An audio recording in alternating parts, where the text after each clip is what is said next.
હરે કૃષ્ણ. હરે કૃષ્ણ હરે માતાજી. કૃષ્ણ. હરે કૃષ્ણ સર્વ માતાજી. વૈષ્ણવોને મારા સાદર પ્રણામ.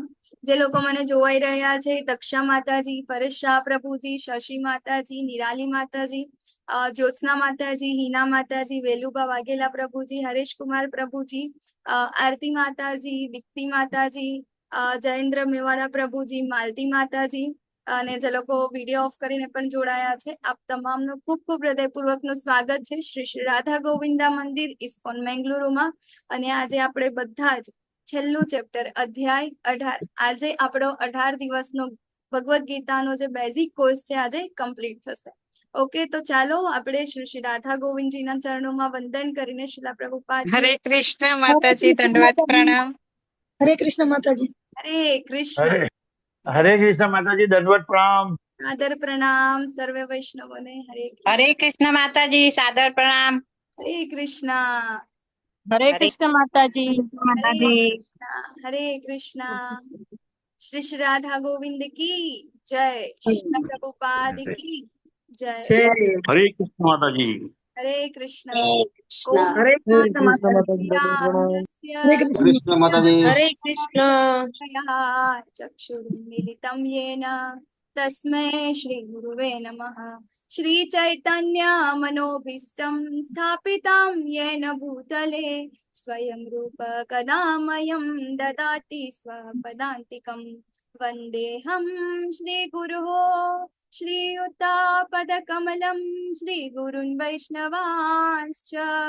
श्रीरूपं साग्रजातं सहगण रघुनाथान्वितं तं सजीवं साद्वैतं सावधूतं परिजनसहितं कृष्ण चैतन्य देवं श्रीराधा कृष्णपादान् सहगण ललिता श्रीविशाखान्वितांश्च.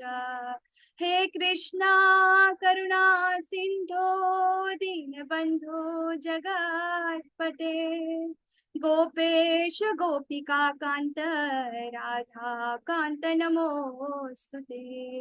तप्त काञ्चन गौराङ्गी राधे वृन्दावनेश्वरी वृषभानुसुते देवी प्रणमामि हरिप्रिये.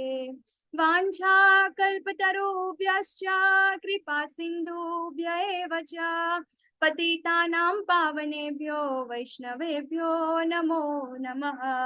नमः ॐ विष्णुपादाय कृष्णपृष्ठाय भूतले श्रीमते भक्तिवेदान्त स्वामिनीति नामिने. नमस्ते सरस्वते देवे गौरवाणी प्रचारिणे निर्विशेष शून्यवादी पाश्चात्य देशतारिणे. जय श्री कृष्ण चैतन्य प्रभु नित्यानंद श्री अद्वैत गदाधर श्रीवास आदि गौर भक्त. हरे कृष्ण હરે કૃષ્ણ હરે કૃષ્ણ કૃષ્ણ કૃષ્ણ હરે હરે હરે રામ હરે રામ રામ રામ રામ રામ હરે રામ હરે હરે હરે હરે કૃષ્ણ હરે કૃષ્ણ. હરે કૃષ્ણ. હરે કૃષ્ણ. હરે કૃષ્ણ. સર્વ વૈષ્ણવોનું ફરીથી ખૂબ ખૂબ હૃદયપૂર્વકનું સ્વાગત છે. આપ તમામના ચરણોમાં મારા સાદર પ્રણામ અને વેલકમ. આજે છેલ્લો દિવસ, છેલ્લો અધ્યાય. હા, આવતીકાલથી આપણે બધા તમે લોકો L2 જે છે આપણું 8 વાગ્યાનું, મતલબ સાંજની બેચનું નથી, તમે બધા સવારની બેચમાં ત્યાં આગળ એડમિશન લઈ લેજો એમાં, અને ત્યાં આગળ તમે કરજો, બરાબર. એના પછી લઈ લીધું આપણે માતાજી, હા લઈ લીધું, આ થઈ ગયું. હરી બોલ. હરી હરી બોલ. જે લોકોએ લઈ લીધું છે એના માટે હરી બોલ, અને જે લોકોએ નથી લીધું એ લોકો માટે પણ હરી બોલ. લઈ લેજો આજે, બરાબર. તો કાલથી તમારું એ સ્ટાર્ટ થઈ જશે. ઓકે, તો ચાલો આજે આપણે અધ્યાય તરફ આગળ વધીએ. અત્યાર સુધી એકચ્યુઅલમાં તો ભગવદ્ ગીતા જે છે કમ્પ્લીટ થઈ ગયું છે ગઈકાલે, બરાબર. 17મો અધ્યાય જે છે ત્યાં આગળ બધું જ કમ્પ્લીટ થઈ ગયું છે. 18મો અધ્યાય શું કહેવાય કે ભગવદ્ ગીતાનું લોંગેસ્ટ ચેપ્ટર છે, બરાબર. કેટલા શ્લોક છે આ ચેપ્ટરમાં? કોણ કહેશે મને? 18મા અધ્યાયમાં કેટલા શ્લોક? 78 શ્લોક છે, બરાબર. સૌથી લાંબુ ચેપ્ટર છે ભગવદ્ ગીતાનું. અને ભગવદ્ ગીતાનું કહેવાય ને કે આખું એક સમરાઇઝેશન જે હોય ને, બરાબર, આપણે કંઈ પણ આખો ક્લાસ પૂરો થાય ને તો છેલ્લે આપણે શું કહે, પોઈન્ટ લખીએ, બરાબર ને. તો એવી જ રીતે ભગવાને જે આપણને 18મો અધ્યાય જે આપ્યો છે ભગવદ્ ગીતાના અંદર, 18મો અધ્યાય આખી જ ભગવદ્ ગીતાનું સમરાઇઝેશન છે, બરાબર. પોઈન્ટ જ છે, ઇમ્પોર્ટન્ટ. આઈએમપી આપણે કેવું સ્કૂલમાં જઈએ અને આપણું સિલેબસ હોય ને સિલેબસ માંથી આઈએમપી છેલ્લે એટલું રિફર કરી દઈએ ને એટલે આપણને બીજું બધું યાદ આવી જાય, બરાબર. એટલે છેલ્લે રિવિઝન કરવાની આપણને આખું બધું જ પહેલેથી છેલ્લે સુધી વાંચવાની જરૂર ના પડે. તો એવી જ રીતે આપણો 18મો અધ્યાય જે છે ખૂબ ઇમ્પોર્ટન્ટ છે, લાંબુ ચેપ્ટર છે, છેલ્લું છે પણ ખૂબ ઇમ્પોર્ટન્ટ છે, બરાબર. તો ચાલો આપણે આગળ વધીએ. તો એના પહેલા આપણે થોડુંક રિવિઝન કરી લઈએ પહેલા ચેપ્ટર થી, બરાબર. તો અત્યાર સુધી આપણે 1 થી 17 અધ્યાય જોઈ ગયા. પહેલા અધ્યાયના અંદર હતા અર્જુનજીના 5 કારણો જેના માટે યુદ્ધ કરવા માટે ના પાડતા હતા. બીજા અધ્યાયના અંદર ભગવાને એમને એ જ 5 કારણોના જવાબ આપ્યા. પછી ત્રીજા અધ્યાયના અંદર હવે બધું આખી ભગવદ્ ગીતા જે છે ત્યાં આગળ ભગવાને શોર્ટ ફોર્મના અંદર બધું સમજાવી દીધું. એટલે શું થઈ ગયું, ખીચડી થઈ ગઈ. એટલે બે રસ્તા એમના મનમાં આવ્યા કે ભાઈ હું સંન્યાસ લઈ લઉં કે પછી હું ક્યાં જાઉં, હું આ કર્મ કરું, યુદ્ધ કરું, બરાબર. એટલે પછી ભગવાને સમજાવ્યું. શું સમજાવ્યું? કર્મયોગ. કર્મ કરવાનું છે પરંતુ ફળ જે છે હે ને એને આપણે શું કરવાના છે, એના ઉપરથી આપણે આસક્તિ રાખવાની નથી, એનો ત્યાગ કરવાનો છે, બરાબર. રિઝલ્ટ માત્ર ભગવાનના હાથમાં છે.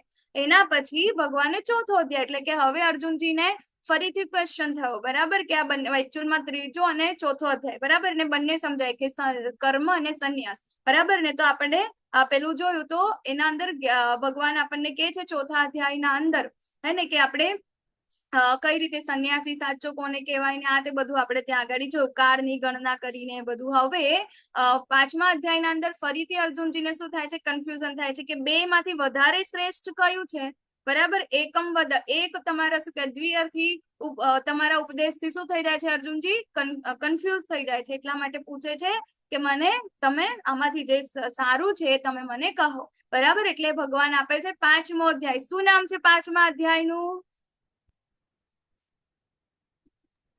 કૃષ્ણ ભાવના કર્મ. બરાબર, કૃષ્ણ ભાવના યુક્ત કર્મ.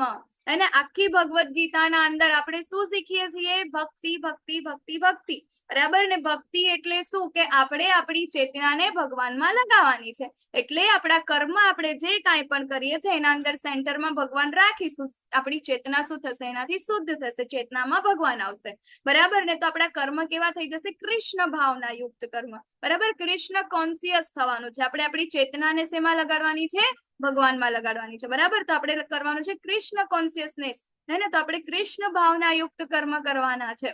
ઓકે, તો આને ભગવાને શું કીધું છે? બેસ્ટ કીધું છે, બરાબર. બીજા બધા ત્યાગ અને સંન્યાસ કરતા આને શું કીધું છે? ભગવાને બેસ્ટ કીધું છે. પછી છઠ્ઠો અધ્યાય આપણે જોયું. છઠ્ઠા અધ્યાયના અંદર આપણે અષ્ટાંગ યોગ જોયું. અલગ અલગ યોગ થી લોકો કેવી રીતે ભક્તિ યોગ તરફ જાય છે, બરાબર, એ આપણે જોયું. અહીંયા ગાડી આપણો કર્મયોગ જે છે કમ્પ્લીટ પૂરો થઈ જાય છે, બરાબર. હવે ચાલુ થાય છે ભક્તિ યોગ.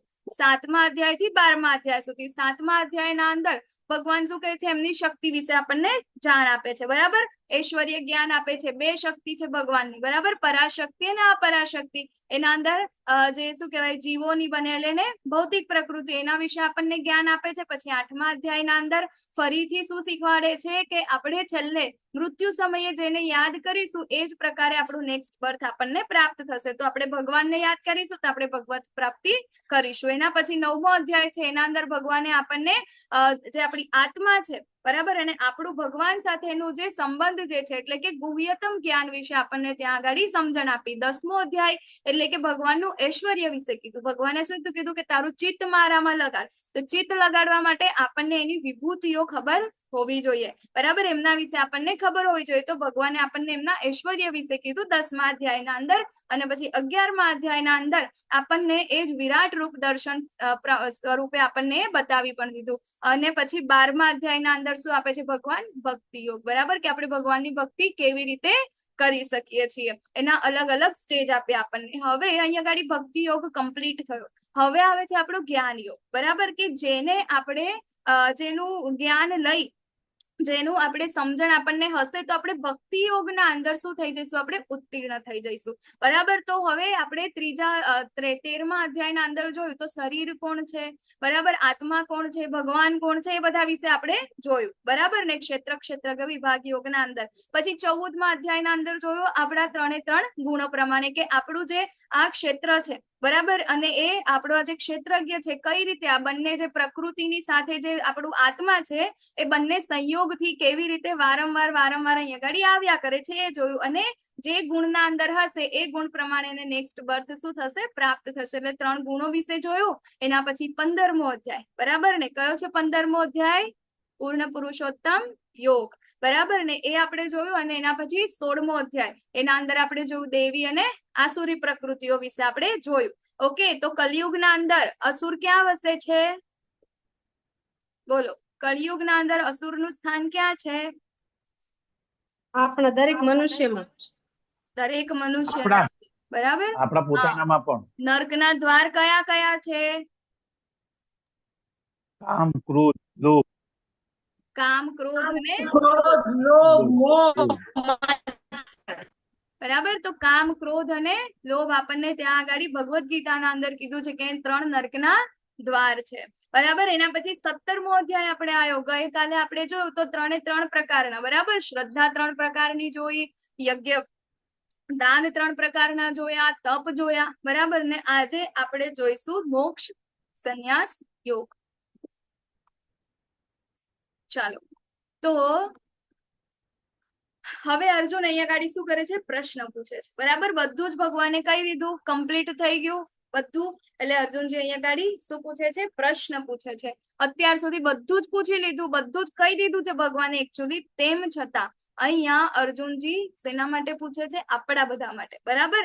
શું કે છે કે સંન્યાસ વિશે જાણવા ઈચ્છે છે અને શું કે છે કે ત્યાગમય જીવન એટલે કે સંન્યાસ આશ્રમ વિશે પણ જાણવા ઈચ્છે છે.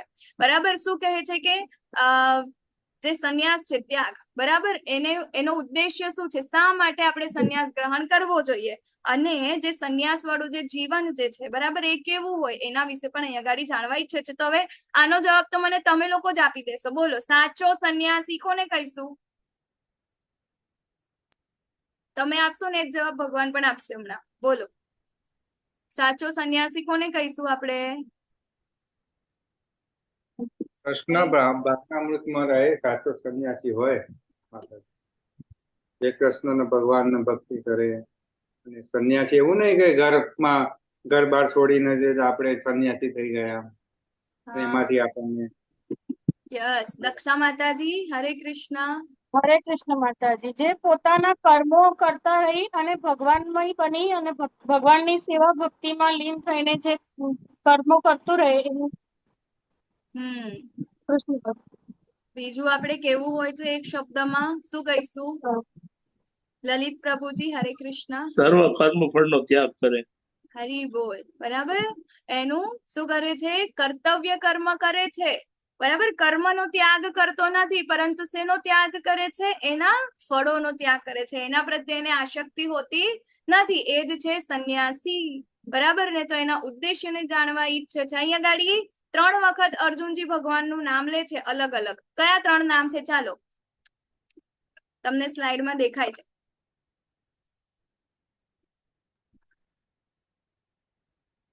ભગવાનને કયા 3 અલગ અલગ નામથી અર્જુનજી બોલાવે છે? એક તો મહાબાહુ છે, બીજું કેશીનિષૂદન અને ઋષિકેશ.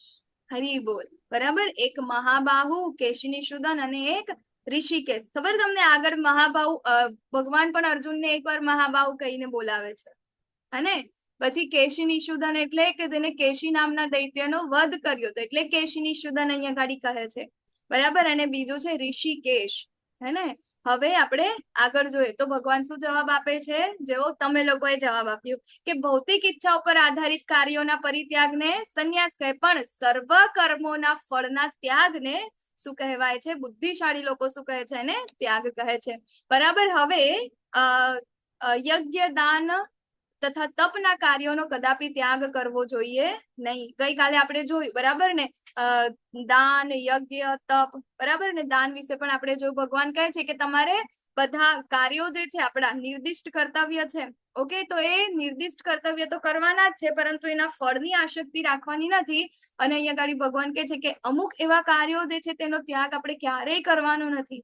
કયા કયા છે? તો યજ્ઞ, દાન અને તપ જેવા કાર્યો જે છે એનો ત્યાગ આપણે ક્યારેય કરવાનો નથી, અને તે અવશ્ય કરવા જોઈએ. ખરેખર યજ્ઞ, દાન, તપ તથા તપ એ મહાત્માઓને પણ શું કરે છે?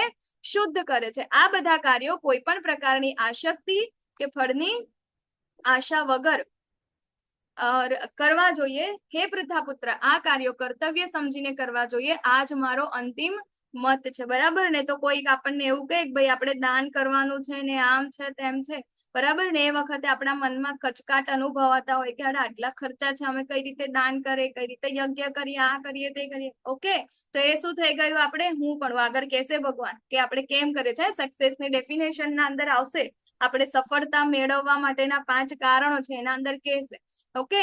તો આપણે આ જે વસ્તુ જે છે એનાથી શું થાય છે? આપણી શુદ્ધિકરણની પ્રક્રિયા થાય છે. કેટલા વર્ષોથી આપણે અહીંયા ગાડી અશુદ્ધ થઈને બેઠા છે, તો કેટલા જન્મોથી, કેટલા વર્ષોથી નહીં, કેટલા જન્મોથી અશુદ્ધ થઈને બેઠા છે, તો શુદ્ધિકરણની પ્રક્રિયા છે, બરાબર? તો યજ્ઞ, દાન અને તપના કાર્યોને આપણે કર્તવ્ય સમજીને કરવા જોઈએ, ન કે આપણને કોઈ કહે ને એટલા માટે કરવા જોઈએ, ઓકે. તો હવે ત્યાગના પણ પ્રકાર છે, બરાબર? 3 પ્રકારના ત્યાગ છે કે જે નિર્દિષ્ટ કર્તવ્યોને કદાપી ત્યજવા ન જોઈએ. જો કોઈ મનુષ્ય મોહવશ થઈને પોતાના નિયત કર્તવ્યોને ત્યજી દે તો આવા ત્યાગને કેવું કહેવાય છે? તામસી, બરાબર? તો કયું ત્યાગને તામસી કહેવાય? બરાબર, કે પોતાના એના માટે શું કહેવાય, પોતાના જીવન નિર્વાહ માટે અગ્નિ પણ પ્રગટાવતો નથી. અને પ્રભુપાદ તો ભગવદ્ ગીતાના અંદર એમના પરપટના અંદર આપે છે, શું આપે છે? કે જે શું કહેવાય, ભોગ નથી બનાવતો, ભોગ બનાવીને ભગવાનને ઓફર નથી કરતા, એને પ્રસાદ તરીકે ગ્રહણ કરવો જોઈએ, બરાબર ને? આ વસ્તુ પણ આપણે નથી કરતા, તો એ પણ શું થયું? આપણું આ નિર્દિષ્ટ, આપણું પોતાનું એક કર્તવ્ય છે, તો એ કર્તવ્યનો પણ આપણે ત્યાગ કરીએ છીએ, તો આને પણ શું કહે છે? તામસી ત્યાગ કહેવામાં આવે છે. એટલા માટે ભોગ ધરાવવો બહુ જ ઇમ્પોર્ટન્ટ છે, બરાબર? પછી છે રજોગુણી ત્યાગ, બરાબર ને? રજોગુણી ત્યાગ એટલે શું? કે આપણે કોઈ પણ શારીરિક કલેશના ભયથી એને ત્યજી દઈએ. એટલે કે આપણે શું કહેવાય, ભગવદ્ ગીતા સાંભળી લીધી 18 દિવસ, અને 18 દિવસ અહીંયા તો કીધું છે કે ભાઈ આપણે સકામ કર્મ કરવા જોઈએ નહીં, બરાબર? તો હવે ઘણા બધા લોકો શું કરે? જોબ છોડીને બેસી જાય. કેમ? કારણ કે ત્યાંથી તો એ શું કહેવાય, ઇન્કમ આવે છે, બરાબર? તો એ શું થઈ ગયું? એ તો સકામ કર્મ થઈ ગયું. એ તો મારે ના કરવું છે આ બધા માટે, ઘરના માટે, આ તે બધું, બરાબર ને? કેમ? કારણ કે મારી ભક્તિ ઓછી થઈ જશે, આમ થશે. ભગવદ્ ગીતા તો આવું કે છે. તો આ શું છે? રજોગુણી ત્યાગ છે, જે છેલ્લે શું કરે છે? આપણને દુઃખ જ આપે છે, બરાબર ને? તો આપણે શું કરવું છે? એ કર્મ કરવા જોઈએ, પરંતુ એના ફળ જે છે એને આપણે શું કરવું છે? આપણે ભગવાનના કામના અંદર લગાવવા જોઈએ, બરાબર? પછી હે અર્જુન, મનુષ્ય જ્યારે, હવે સાત્વિક ત્યાગ કોને કહેવાય છે? કે જ્યારે એને નિયત કર્તવ્ય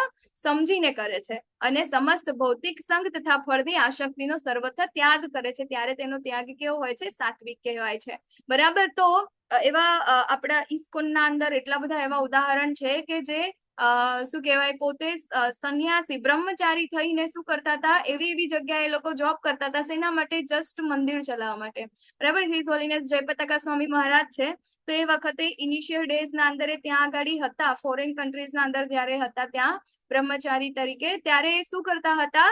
પોતે એક બારના અંદર જોબ કરતા હતા. શા માટે? કારણ કે એમને ત્યાંનું જે સેન્ટર જે છે, મંદિર જે છે ચલાવવું છે, બરાબર ને? કારણ કે આપણે નાનું અમથું પણ મંદિર હોય ને, તો મંદિર ચલાવવા માટે લક્ષ્મીની જરૂર પડે ને, બરાબર ને? તો કઈ ઇનિશિયલી તો બધા લોકો એટલું કઈ દાન આપે ના, ચલાવવું તો પડશે. ભગવાનને બિરાજમાન કરી દીધા છે, બધા આવે, એ લોકોનું બધું તો કમ્પ્લીટ કરવું પડે ને. તો એના માટે શું કરતા? રોજ શું કહેવાય, જોબ કરી અને એમાંથી જે કાંઈ પણ અર્નિંગ આવે ને એ બધાને શેમાં નાખી દે?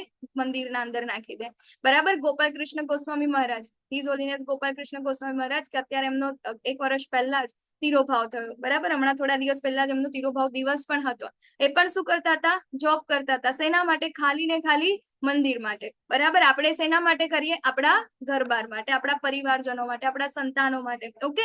કરવું જેવું નથી કે નથી, આપણે ગૃહસ્થ છીએ, પરંતુ આપણો ધર્મ છે, આપણું કર્તવ્ય છે કે આપણે એને ભગવાનના કામના અંદર લગાવીએ, બરાબર? 100% નહીં, પરંતુ 10% તો લગાવી શકીએ, ઓકે? તો આ જે ત્યાગ છે કેવો છે? સાત્વિક છે, કે ફળની આસક્તિ વગર. તો ગઈકાલે ઘણા બધા લોકોએ ત્યાગ કર્યો ને, બરાબર? ઘણા બધા લોકોએ દાન કર્યું, બધું શું છે? સાત્વિક છે. ઓકે ને, તો ભગવાન કૃષ્ણ માટે કર્યું એટલે તો શુદ્ધ સત્વ ગુણના અંદર આવે છે, બરાબર, 3 ગુણોથી ઉપર. તો હવે સાચો ત્યાગી અથવા તો સાચો સંન્યાસી કોણ છે? બરાબર, કે જે સર્વ કર્મોનો ત્યાગ કરવો આવશ્યક છે, બરાબર. દેહધારી માટે કર્મનો ત્યાગ કરવો એ કેવું છે? આવશ્યક તો છે, પરંતુ જે મનુષ્ય કર્મના ફળનો ત્યાગ કરે છે તે જ વાસ્તવમાં કેવો છે? એ ત્યાગી છે, બરાબર. કર્મનો આપણે ત્યાગ કરવાનો નથી, પરંતુ કર્મના ફળનો ત્યાગ કરવાનો છે. તો કોઈ પણ કાર્ય સિદ્ધ થવા પાછળ શું કહેવાય, સફળ થવા પાછળ આપણે કારણો છે, બરાબર. કોણ કોણ જવાબદાર છે? બરાબર. ચાલો, તો હું એક પ્રશ્ન પૂછું તમને. ઓકે, એક શું કહેવાય, વિદ્યાર્થી છે અને વિદ્યાર્થી એક સ્કૂલ કે કોલેજમાં કેમ ભણે છે, બરાબર. તો એને 98% આવે છે, તો એના પાછળ જવાબદાર કોણ? બોલો. ભગવાન અને એની પ્રયત્નો, કર્મનું સ્થાન, એ તો તમે કર્મનો પ્રભુજી વિવિધ એ તો તમે આ પ્રકારની કેટલી વાર તમે આ અહીંયા કર્યો છે ક્લાસ, એટલે તમને ખબર છે. હે રાજેન્દ્ર પ્રભુજી, હરે કૃષ્ણ. માતાજી, જે વિદ્યાર્થી હોય ને હા, એને સારા માર્ક્સ આવે ને એની પાછળ એના પરિવાર, એની આજુબાજુનું જે એન્વાયરમેન્ટ હોય, મીન્સ કયા વાતાવરણમાં એનો ઉછેર થયો છે અને એ કઈ જગ્યાએ, મીન્સ કોની પાસે શિક્ષા લે છે, એના ઉપર ડિપેન્ડ છે. એમ 3 વસ્તુ ઉપર. એમ ઓકે, થેન્ક યુ પ્રભુજી. રાજેન્દ્ર પ્રભુજી, જયેન્દ્ર પ્રભુજી. ચાલો આપણે જોઈએ ભગવાન શું કે છે. કોઈ પણ સફળતા આપણને મળે છે તો એની પાછળ કોણ છે, બરાબર ને. તો અહીંયા વેદાંત અનુસાર સર્વ કર્મોની સિદ્ધિ માટે 5 કારણ હોય છે. હવે તું તે મારી પાસેથી સાંભળ, બરાબર. કોઈ પણ કાર્ય આપણે કરવું હોય, કોઈ પણ નાનામાં નાનું કે મોટામાં મોટું, કોઈ ઇવેન્ટ સક્સેસફુલ કરવી હોય કે પછી શું કહેવાય, આપણે સ્કૂલમાં કે કોલેજમાં આપણે સક્સેસફુલ થવું હોય, કરિયરમાં સક્સેસફુલ થવું હોય, ફેમિલીમાં સક્સેસફુલ થવું હોય, કોઈ પણ જગ્યાએ સક્સેસફુલ થવા માટે 5 કારણો જવાબદાર છે, બરાબર. કયા કયા? તો પહેલું છે કર્મનું સ્થાન, બરાબર. કર્મનું સ્થાન એટલે કયું? આપણું આ શરીર, બરાબર.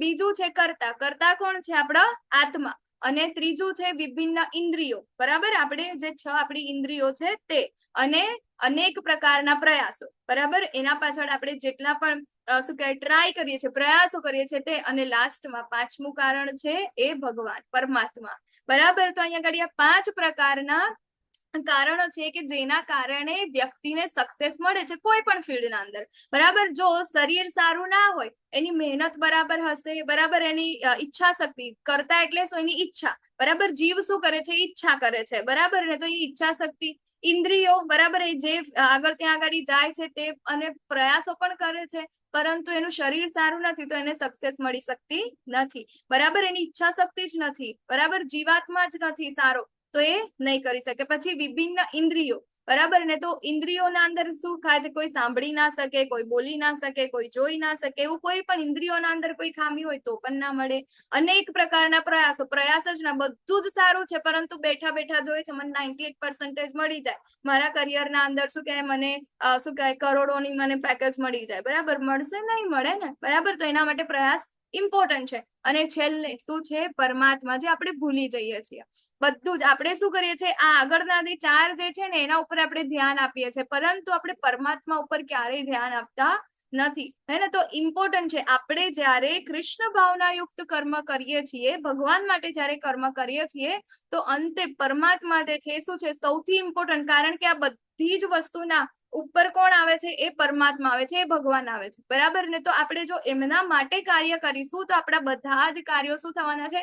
સક્સેસ જ થવાના છે, બરાબર. ક્યારેય આપણને એ થશે નહીં. ઓકે, તો આ 5 પ્રકારના કારણ જે છે આપણા સક્સેસફુલ થવા માટે. ઓકે, અને એક કેશવ સ્વામી મહારાજનો એક વિડીયો પણ છે, બરાબર, કે અત્યારના જમાનાના અંદર સક્સેસનો મિનિંગ શું છે, બરાબર. કે તમે કોઈ રેન્ક મેળવી લીધી કે મેડલ મેળવી લીધી, પરંતુ એના પછી જે લોકોને નથી મળ્યા તો શું એ લોકો અનસક્સેસફુલ છે? એ લોકો ફેલ છે? નહીં, બરાબર. સક્સેસનો મતલબ એવો છે કે તમે એ પ્રોસેસના અંદરથી તમે ગયા છો, એ પ્રોસેસ તમે એના અંદર કેટલી મહેનત કરી છે, બરાબર, એ શું છે ફાઇનલ તમારું સક્સેસ છે, બરાબર ને. તો આપણે સક્સેસ ને પણ બહુ ઊંધી રીતે જોઈએ છે કે ભાઈ જેનું ફર્સ્ટ રેન્ક આવી ગઈ, જેને મેડલ મળી ગયું, જે સમાજના અંદર એનું બહુ નામ સારું છે, કે જે બહુ સારું કમાય છે, જે સારું શું કહેવાય બધું એ કરે છે, તો એ બધાને આપણે શું કરીએ છીએ, સક્સેસફુલ માણસ ગણીએ છીએ. ઓકે, પરંતુ એના વચ્ચેની જે મહેનત જે છે, એ રસ્તો જે છે, જ્યાં સુધી પહોંચવાનો એને એ શું છે, એ એકચ્યુઅલમાં સક્સેસ છે, બરાબર. તો એના માટે કોણ છે, આ 5 કારણો જવાબદાર છે. પરંતુ આપણે એના અંદરથી એકને પણ આપણે દૂર કરી દઈએ તો આપણને નિષ્ફળતા મળતી હોય, વારંવાર નિષ્ફળતા મળતી હોય, તો આ 5 જે કારણો છે એના ઉપર આપણે ફોકસ કરવું જોઈએ. જો તમે શરીર સારું હોય, તમારી ઈચ્છા શક્તિ સારી હોય, ઇન્દ્રિયો સારી હોય અને તમે પ્રયાસો પણ અઢળક કરતા હોય, તેમ છતાં જો આપણને સક્સેસ ના મળતું હોય, તો વિચારવું જોઈએ કે આપણે પરમાત્મા, આપણા અંદર બેઠેલા જે ભગવાન જે છે હૃદયના અંદર, બરાબર ને, પૂર્ણ પુરુષોત્તમ પરમેશ્વર છે, આપણે હજી એમને શરણાગત થયા નથી, હજી આપણે એમની પ્રસન્નતા માટે કાર્ય કર્યું નથી, તો આપણે એ દિશામાં આપણે વિચારવું જોઈએ. ઓકે, તો આ 5 કારણો છે આપણા સક્સેસ થવા માટે. કયા? શરીર, કર્તા, ઇન્દ્રિયો, પ્રયાસો અને પરમાત્મા, બરાબર. આ 5 કારણો છે, બહુ જ ઇમ્પોર્ટન્ટ છે. માટે જે મનુષ્ય આ 5 કારણોનો વિચાર કર્યા વિના માત્ર પોતાને જ એકમાત્ર કર્તા માને છે, તે નિસંદેહ બુદ્ધિમાન નથી અને વસ્તુઓને યથાર્થ રૂપે જોઈ શકતો નથી, બરાબર. આપણે શું કરીએ છીએ કે મારા કારણે સક્સેસ થયું, મારું બાળક તો 24 કલાકના અંદર 18 કલાક વાંચતું હતું, ના કોઈ પ્રસંગમાં જાય, ના કશું જ નહીં, કશું જ વાતની કોઈ ડિમાન્ડ નહીં, ખાલી વાંચ્યા જ કરે, બરાબર. મારું શું કહેવાય, મારો દીકરો તો અત્યારે એટલો સક્સેસફુલ છે એના કરિયરના અંદર, બરાબર. કારણ કે એટલી બહુ મહેનત કરે છે, 24 કલાકમાંથી આટલા કલાક તો આટલી મહેનતો જ કરે છે, બરાબર. તો આપણે શું કહીએ છીએ એને એકમાત્ર કોને, પોતાને કર્તાને, એટલે કે હું કરું છું, મેં કર્યું છે, બરાબર. માતાજીઓ હોય તો શું કરે, ઘરના અંદર આ ઘર તમને આટલું સારું દેખાય છે, આ બધા આટલી સારી રીતે રહે છે મારા કારણે, જો ના હોય તો આ ઘરનું શું થાય, બરાબર ને, આ ના હોય તો આનું શું થાય. ઓકે, તો આપણે શું કરીએ છીએ, બધી જ વસ્તુ માટે પોતાને કરતા, એટલે કે એક જ વસ્તુ આપણે માની લે છે કે આ બધું મેં કર્યું છે, મારા કારણે છે. પરંતુ અહીંયા ગાડી શું છે કે આપણે જે બુદ્ધિમાન હોય ને એ જ વસ્તુને જોઈ શકે છે કે આ બધું કોના કારણે થઈ રહ્યું છે, બરાબર. આપણે એકલા આના માટે જવાબદાર હોતા નથી, એના માટે જવાબદાર છે 5 કારણો: શરીર, કર્તા, ઇન્દ્રિયો, પ્રયાસો અને પરમાત્મા એટલે ભગવાન પોતે. ઓકે, તો હવે જ્ઞાનના પણ પ્રકાર છે, બરાબર. તો સાત્વિક જ્ઞાન, રજોગુણી જ્ઞાન અને તમોગુણી જ્ઞાન, બરાબર. તો સાત્વિક જ્ઞાન કેવું કે જે દરેક જીવો છે ને, બરાબર, અલગ અલગ જીવો છે, પછી જળચર હોય કે પછી સરીસૃપ હોય કે પછી પ્રાણીઓ હોય કે બધાના અંદર, એ બધા જેટલા પણ છે, જેટલી પણ સજીવ સૃષ્ટિ જે છે, બધાના જીવોને શું માને છે કે બધામાં જીવ છે, બરાબર. બધાને શું માને છે કે બધાના અંદર એક પરમાત્મા આવે છે, બરાબર. બધાના અંદર એ પરમાત્મા રૂપે ભગવાન બેઠેલા છે, એટલે બધાને સરખા માને છે. એ શું છે, સાત્વિક જ્ઞાન છે, બરાબર. પરંતુ રજોગુણી જ્ઞાન શું છે? રજોગુણી જ્ઞાન એટલે કે ભાઈ શરીર અને આત્મા એક જ છે, તારી આત્મા અલગ છે, મારી આત્મા અલગ છે, આની આત્મા અલગ છે, અને બધું એક જ છે. એટલે કે આ શરીર એ જ આત્મા છે, આ શરીર પૂરું થઈ ગયું, એના પછી બીજું કઈ જ નથી, બરાબર. એટલે આ જ જીવન છે અને મૃત્યુ પછી બીજું કોઈ જીવન હોતું નથી. તો આ શું છે, એ રજોગુણી જ્ઞાન છે, બરાબર. કે જે જુદા જુદા શરીરોમાં જુદા જુદા પ્રકારના જીવોને જુએ છે કે હું અલગ છું, પેલો અલગ છે, આ અલગ છે, આ અલગ છે, તે રજોગુણી જ્ઞાન છે. અને તમોગુણી જ્ઞાન કેવું છે કે જેનાથી અતિ તુચ્છ એવા કોઈ પણ પ્રકારના કાર્યને સર્વે સર્વા માનીને તથા સત્યને જાણ્યા વિના તેમાં જ આસક્ત રહે છે, બરાબર ને. તો શું કહેવાય, એને ખબર જ નથી કે શું કહેવાય, આવું કોઈ જ્ઞાન જ નથી એને, બરાબર. કે શરીરનું કે આત્માનું કે એવું કોઈ પણ જ્ઞાન નથી. કોઈ પણ જગ્યાએ જઈ જેવું એને કોઈ પણ કહેશે ને એવું એ માની લેશે, બરાબર. આજે મેં કંઈક કીધું તો મારું માની લે, પેલા એ કીધું તો એનું માની લે. ઓકે, તો આ કેવું છે, સત્યને જાણ્યા વિના કોઈ જેના અંદર આસક્ત થાય છે, એ કેવું જ્ઞાન છે, તે તમોગુણી જ્ઞાન છે. હવે કર્મના પ્રકાર છે, બરાબર. તો કર્મ સાત્વિક, રજોગુણી અને તમોગુણી, બરાબર ને. તો સાત્વિક કર્મ કોને કહેવાય કે જે કર્મ નિયત થયેલું છે અને જે આસક્તિ, રાગ કે દ્વેષથી રહિત અને ફળની ઈચ્છા રાખ્યા વગર કહેવામાં આવે, તેને કેવું કહેવાય છે, સાત્વિક કર્મ કહેવાય છે, બરાબર. કર્મ તો હવે આપણને બધાને ખબર પણ પડી ગઈ, બરાબર ને. ગોખાવી દીધું છે ભગવાને, હા ને, કે આપણે કેવું કર્મ કરવાનું છે, ફળની ઈચ્છા રાખ્યા વગર, તો એ સાત્વિક થાય છે, બરાબર. અને એના પછી રજોગુણી કેવું છે કે પોતાની ઈચ્છા તૃપ્તિ માટે પ્રયાસો કરે છે, બરાબર. મિથ્યા અહંકારના ભાવથી કે મને મળી જાય કે હું જે કાંઈ પણ કરું છું એનું રિઝલ્ટ મને મળશે, બરાબર, પોતાના પરિવાર માટે, પોતાના સંતાનો માટે, બરાબર, સમાજના અંદર મોભો પ્રાપ્ત કરવા માટે, તો એ કંઈ પણ કર્મ કરે છે એ કેવું છે, રજોગુણી છે. અને તમોગુણી કેવું છે, તો એ શાસ્ત્રોના આદેશોની વગર, બરાબર, એની અવહેલના કરે છે. તો પહેલેથી છેલ્લે સુધી શું કરે છે, એ કર્તાને શું કરે છે, એ દુઃખ જ આપે છે. એવા પ્રકારનું કર્મ છે. હવે કર્તાના પ્રકાર, બરાબર, તો કર્તા સાત્વિક કોને કહેવાય કે જે ભૌતિક ગુણોના સંસર્ગથી રહિત છે, અહંકાર વગર ધૈર્ય તથા ઉત્સાહપૂર્વક પોતાના કર્મને કરે છે, બરાબર. શું કરે છે કે એને શું કહેવાય, કઈ પણ કર્મ કરવા માટે આપણને શું કહે, સહિયારાની જરૂર પડે, બરાબર. ને 3 ગુણોથી આ તો ઉપર છે. પ્રભુપાદને આપણે જોઈ લઈએ, એક્ઝામ્પલ થી આપણે જોઈએ, બરાબર. ને ત્યાં આગળ ફોરેન કન્ટ્રીના અંદર ગયા, કોઈ ઓળખતું નથી ત્યાં આગળ, એમનો ખાલી એક જ ઉદ્દેશ્ય હતો, બરાબર ને, ધૈર્ય. અને ધૈર્ય એટલા ટાઈમથી એમને શું કહે, ત્યાં આગળ સાચવી રાખ્યું કે ના ભાઈ મારે આ કરવાનું છે તો કરવાનું છે, મારા ગુરુ મહારાજનો આદેશ છે એટલે થશે. ધૈર્ય લીધું અમને. આપણે હોય તો 2 દિવસમાં તો કંટાળી જાય, ના ના ના ના અહીંયા તો ના ફાવે ભાઈ, આપણે જતું રહેવું છે. આપણી પાસે વિચારો, ઉંમર એવી છે, રસ્તામાં 2 વખત હાર્ટ એટેક આવી ગયા છે, પૈસા છે નથી, ત્યાં કોઈ ઓળખતું નથી, બરાબર. કોઈ આપણે જે કહીએ, આપણે કોઈ માનતા, આપણે તો અત્યારે શું કહે, ભગવદ્ ગીતા જાણીએ છે, તેમ છતાં આપણે કહીએ છીએ તો કોઈ નથી માનતું. ત્યાં આગળ જઈને પ્રભુપાદ એવું કહી દે કે ભાઈ પૂર્ણ પુરુષોત્તમ પરમેશ્વર ભગવાન શ્રી કૃષ્ણ છે અને આપણે એમની પૂજા કરવાની છે, આપણે શરીર નથી, આપણે આત્મા છે, આ બધું કરશું તો શું ત્યાં આગળ કોઈ માનશે પહેલા દિવસે?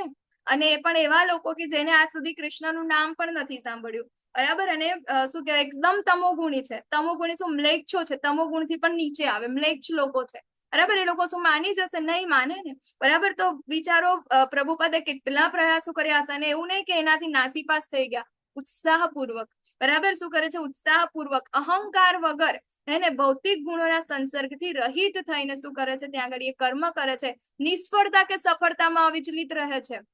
એમને શું વિચાર્યું હતું કે મારા ગુરુ મહારાજનો આદેશ છે એટલે મારે એ કરવાનું છે, પછી એમાં સફળતા મળે કે ના મળે, બસ મારું કાર્ય મને આપ્યું છે ને, મારું કામ છે ને કે આ કરવાનું, તો એ મારે કરવાનું છે. હવે સફળતા આપવી કે નિષ્ફળતા આપવી એ ભગવાનના હાથમાં છે, બરાબર, એ મારા હાથમાં નથી. તો આવા કેવા છે? સાત્વિક કરતા છે. રજોગુણી કેવા છે? કે જે પોતાના કર્મ ફળમાં આસક્તિ રાખીને ફળો ભોગવવાની ઈચ્છા રાખે છે, બરાબર. જે કાંઈ પણ કમાય છે, જે કાંઈ પણ કરે છે, પરિવારને સાચવે છે, પરિવારને પણ શેના માટે સાચવે કે અલ્ટિમેટલી પરિવાર એને સુખ આપે, બરાબર. કમાય છે શેના માટે કે ભૌતિક દ્રષ્ટિએ શું કહેવાય, બધા સુખ એ ભોગવી શકે, એટલે કે કહેવાય ને સેન્સ એન્જોયમેન્ટ માટે જેટલા પણ કાર્ય કરે, ઇન્દ્રિય તૃપ્તિ માટે, બરાબર ને. તો એ બધા જ કાર્ય કેવા હોય છે? એના આવા જે કરતા હોય છે એને શું કહે છે? રજોગુણી કહેવાય છે, બરાબર. તો હવે તમોગુણી, તો તમોગુણી તો શું કરે છે? શાસ્ત્રની વિરુદ્ધના જ કામ કરે છે, બરાબર. એ તો સાવ અજ્ઞાનને વશને જ કરે છે, એટલે શું કરે છે? બધું જ જે બીજા બધા લોકોને ખરાબ પહોંચાડે, બરાબર. જિદ્દી, કપટી, ભૌતિકતાવાદી હોય, અન્ય લોકોને અપમાન કરવામાં કાબેલ હોય, સદા આળસુ, ખિન્ન તથા કામ કરવામાં નાહક ઢીલ હોય, બરાબર ને. તો આવા જે છે કેવા હોય છે? તમોગુણી હોય છે. અને હવે ભગવાન આગળ આપણને કહે છે બુદ્ધિના પ્રકાર, બરાબર. તો એવી રીતે બુદ્ધિ પણ અલગ અલગ છે. કે સત્વગુણી બુદ્ધિ કેવી છે?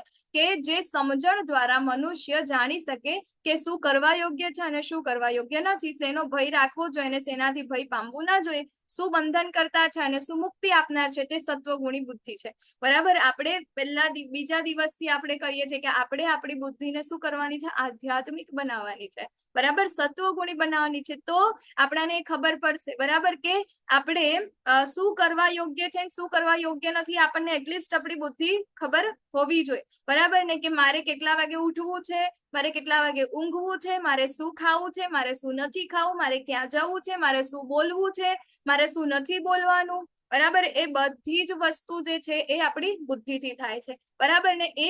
એ વિષયનું એને જેને જ્ઞાન હોય, ઓકે ને, તો એને શું કહેવાય? આપણે સત્વગુણી બુદ્ધિ કહી શકીએ, બરાબર ને. કોનો ભય રાખવા જેવો છે અને કોનો ભય રાખવા જેવો નથી, બરાબર ને. કોનો ડર રાખવો જોઈએ? આપણે બોલો, કોનો ડર રાખવો જોઈએ? પરમેશ્વરનો, માતાજી. ભગવાન પરમેશ્વરનો ડર રાખવો જોઈએ. જયારે આપણે ખોટું કરતા હોય ત્યારે માતાજી ડર લાગવો જોઈએ. હવે આપણાને શેનો ડર રાખવો જોઈએ? કે ભાઈ આપણે બીજી વાર શું કહેવાય, આ ભૌતિક જગતના અંદર આપણે બીજી વાર આવા શરીર સાથે નથી આવવું, બરાબર. કે જેના અંદર ભગવાનની ભક્તિ ના હોય, ઓકે, તો એનાથી આપણે ડરવું જોઈએ કે મારી ભક્તિ ના જતી રહે. બીજું બધું થાય તો ચાલે, પરંતુ મારા મોઢામાંથી કે મારા આચરણમાંથી ભક્તિ ના જતી રહે, ભગવાનનું નામ ના જતું રહે, એ ડર આપણને હોવો જોઈએ. બરાબર ને? કારણ કે ભક્તિ નહીં હશે તો છેલ્લે આપણને ભગવત પ્રાપ્તિ થશે નહીં, થાય ને? બરાબર ને? તો આપણને એ વસ્તુ જયારે ખબર હશે તો જે બી વસ્તુઓ જે છે જે આપણને ભક્તિથી દૂર લઈ જાય છે, એવો સંગ હોય કે એવી વાતો હોય કે પછી એવું જીવન હોય, કંઈ પણ હોય, તો આપણે શું થઈશું? એનાથી દૂર થઈશું અને ભક્તિ તરફ આપણે આગળ જઈશું. આપણે જેટલા વધારામાં વધારે ભક્તોનો સંગ કરીશું, શ્રવણમ કરીશું, જોઈશું, વાંચીશું, બરાબર ને? તો આપણે શેનાથી ડરવું જોઈએ? આપણી ભક્તિ ના જતી રહે ને એનાથી. બરાબર ને? પછી બંધન કરતા શું છે અને મુક્તિ આપનાર શું છે? બરાબર? તો આપણે જેટલું કાંઈ પણ કરીએ છીએ ભૌતિક પ્લેટફોર્મ ઉપર, એ બધું શું છે? બંધન કરનાર છે, અને મુક્તિ આપનાર માત્ર એક જ છે, કૃષ્ણ. બરાબર ને? પૂર્ણ પુરુષોત્તમ પરમેશ્વર આપણે, એટલે એના માટે, એમની પ્રસન્નતા માટે આપણે બધું જ કામ કરવું જોઈએ. તો આવી બુદ્ધિ જે છે કેવી છે? સત્વગુણી બુદ્ધિ છે. અને રજોગુણી બુદ્ધિ કઈ છે? જે બુદ્ધિ ધર્મ તથા અધર્મ કરવા યોગ્ય તથા કરવા માટે અયોગ્ય કર્મનો ભેદ કરી શકતી નથી. કાંઈ પણ રીતે, બાય હુક ઓર બાય ક્રુક, મારે પૈસા કમાવા છે. બરાબર? મારે કરોડપતિ બનવું છે. કેમ? ભાઈ મારે પરિવાર ચલાવવાનું છે, આ કરવાનું છે, તે કરવાનું છે. બરાબર? હવે પરિવાર તો ભાઈ તું 20,000 કે 50,000 લઈને આવીશ તો પણ ચાલવાનું છે, બટ એને શું છે કે મારે હજી એનાથી વધારે કરવું છે, હજી એનાથી વધારે કરવું છે. તો એના માટે શું કરશે? કોઈ પણ રીતે, ભલે શું કહેવાય, શું કહેવાય, સારા નીતિ નિયમોથી જે કમાતું હશે ને, અને એમાંથી એને શું કરશે? ઓછા પૈસા મળશે. બરાબર? એને અનીતિનું કમાશે ને એના અંદર જોશે કે ભાઈ અહીંયા રૂપિયા વધારે છે, તો એ પણ ત્યાં આગળ કરશે, અનીતિનું પણ ત્યાં આગળ કમાવાનું ચાલુ કરી દેશે. માટે શું કરે છે? આગળ ધર્મ અધર્મ, બરાબર ને, બધું જ ભેગું કરીને એનો ખાલી ઉદ્દેશ્ય એક જ છે. એ શું છે? Sense enjoyment. બરાબર ને? પોતાની ઇન્દ્રિય તૃપ્તિ. એ જ શું છે? આવા રજોગુણી બુદ્ધિ છે. અને જે તમોગુણી બુદ્ધિ છે તો સાવ અંધકારને વશ થઈ ગઈ છે. બરાબર? મોહ અને અંધકારને વશ થઈને અધર્મને ધર્મ અને ધર્મને અધર્મ માને છે. બરાબર? કે મારો ધર્મ મને એવું કે છે કે જેટલા લોકો મારા ધર્મને નથી માનતા એ લોકોને મારે મારી નાખવા જોઈએ. બરાબર ને? એ લોકોને મારે શોર્ટ આઉટ કરી દેવા જોઈએ. આ લોકોનો ધર્મ છે એવું માને છે. બરાબર? એટલે એકચ્યુઅલમાં અધર્મ છે, પરંતુ એ લોકો આને શું માને છે? ધર્મ માને છે. બરાબર? કેટલા બધા સ્લેટર હાઉસ ખુલેલા છે, હે ને, કે જે આ ગાડી ગાય છે, હે ને, આપણા ધર્મનું એક પ્રતીક છે, અને એ લોકોને મારી મારીને કેટલા બધા, બરાબર ને, તો એ લોકો કરે છે. તો આ શું છે? અધર્મ છે. અને એને શું માને છે? એ લોકો એને ધર્મ માને છે. તો આવી બુદ્ધિ જે છે એ કેવી છે? સાવ તામસિક બુદ્ધિ છે. તો હવે સુખના પ્રકાર. બરાબર? તો સુખ કેટલા પ્રકારના હોય છે? તો સુખ, સાત્વિક સુખ કોને કહેવાય? કે જે પહેલા તો આપણને એવું લાગે, બહુ જ ઝેર જેવું લાગે, પરંતુ પછી એ કેવું હોય? આપણને સુખ આપનારું હોય. બરાબર? તમે સવારમાં 4 વાગે મંગલા આરતી કરવા માટે ઉઠવું પડે, કેવું ઝેર જેવું લાગે, હે ને? આપણી રજાઈ જે છે, આપણો બેડ જે છે, આપણાને આમ શું કહેવાય, એકદમ હક કરીને ચોટી જાય કે ભાઈ હવે તારા સિવાય મારું કોઈ જ નથી, તું મને છોડીને ના જઈશ, તું ના જઈશ, હું તને બહુ પ્રેમ કરું છું. બરાબર ને? આવું આપણને અનુભવ થાય ને, મને તો થાય ક્યારેક. બરાબર ને? તો 4 વાગે આપણે એ જ સુખ માને કે હા હા હા, ઊંઘ્યા સિવાય બીજું કોઈ સુખ જ નથી, પરંતુ એ ક્ષણિક સુખ હોય છે. બરાબર? પરંતુ જયારે આપણે એ મનને હરાવીને એને ઉઠી જઈએ અને ભગવાનની આરતી કરવા જઈએ, હા હા હા, અને ભગવાનના દર્શન થાય, અને આપણે શું કહેવાય, એ ગુરુવાષ્ટકમ આપણે જયારે સાંભળીએ અને એની સાથે તુલસી આરતી થાય, પછી માળા કરીએ, બરાબર ને, એ જે સુખ જે છે એ સુખ પેલા ક્ષણિક સુખ સામે કાંઈ જ નથી. બરાબર? એ મતલબ અનુભવવાની વસ્તુ છે. ઓકે? તો આ જે સુખ કેવું હોય છે? સાત્વિક સુખ હોય છે. પહેલા કેવું લાગે? ઝેર જેવું લાગે, પરંતુ અંતે અમૃત સમાન હોય છે. બરાબર? એથી જે રજોગુણી, બરાબર, રજોગુણી શું છે? પહેલા તો આપણને અમૃત જેવું લાગે, બહુ મીઠું મીઠું લાગે, અને પછી ઝેર જેવું લાગે. બરાબર? નવા નવા શું કહેવાય, સંબંધ બન્યા હોય, હા ને, હજી લગ્ન થયા ના હોય, લગ્ન પહેલાની વાત છે, ફોન ઉપર 1 કલાક, 2 કલાક, 3 કલાક, 4 કલાક આખી નાઈટ વાતો કરે. બરાબર? શું ભાવે છે, શું કરે છે, કેમ છે, આમ છે તેમ છે. બરાબર? કામ વગર પણ ફોન જ કર્યા કરે. કેટલું સારું લાગે એની સાથે વાત કરવાનું સારું લાગે, ફરવાનું સારું લાગે, બધું જ સારું લાગે. પછી એક દિવસ એવું થાય છે, શું થાય છે? તો એક દિવસ એવો આવે છે કે એ જે સુખ જે છે એનો છેલ્લો દિવસ. બરાબર? એનો છેલ્લો દિવસ એટલે લગ્નનો દિવસ. લગ્નનો દિવસ આવે છે, લગ્ન થાય છે, ખાલી 3 મહિના, 4 મહિના, 6 મહિના પછી એ જ સુખ જે છે કેવું લાગે છે? ઝેર જેવું લાગે છે. ભાઈ તારી સાથે ક્યાં અમે અહીંયા આવી ગયા. બરાબર ને? તો આ જે સુખ જે છે કેવું છે, રજોગુણી છે. બરાબર, જે પહેલા કેવું લાગે અમૃત જેવું લાગે અને અંતે કેવું હોય છે, ઝેર જેવું હોય છે. અને જે સુખ આત્મ સાક્ષાત્કાર પ્રતિ અંધ છે, જે શરૂઆતથી અંત સુધી ભ્રમણા જ છે. બરાબર, તો આ જે કેવું છે તામસી છે. બરાબર, એને ખબર જ નથી. એને પહેલેથી આ શું કરે છે કે એને કહેવાય ને કે કોઈ દારૂ પીતો હોય કે ડ્રગ્સ લેતો હોય, બરાબર, તો એ જ્યારે એ વસ્તુ કરતો હોય એ વખતે પણ એને તો હાનિ જ છે અને છેલ્લે પણ એનાથી તો હાનિ જ છે. તેમ છતાં એને શું લાગે છે કે ભાઈ આ જ જીવન છે. બરાબર, ડ્રગ્સ છે એના અંદર કે હા જોરદાર અનુભૂતિ થાય છે. બરાબર, એના સિવાય એને ચાલતું જ ના હોય. ઓકે, તો આ વાળા જે સુખ જે છે કેવા છે, તામસી છે. હવે 4 વર્ણની વાત કરે છે.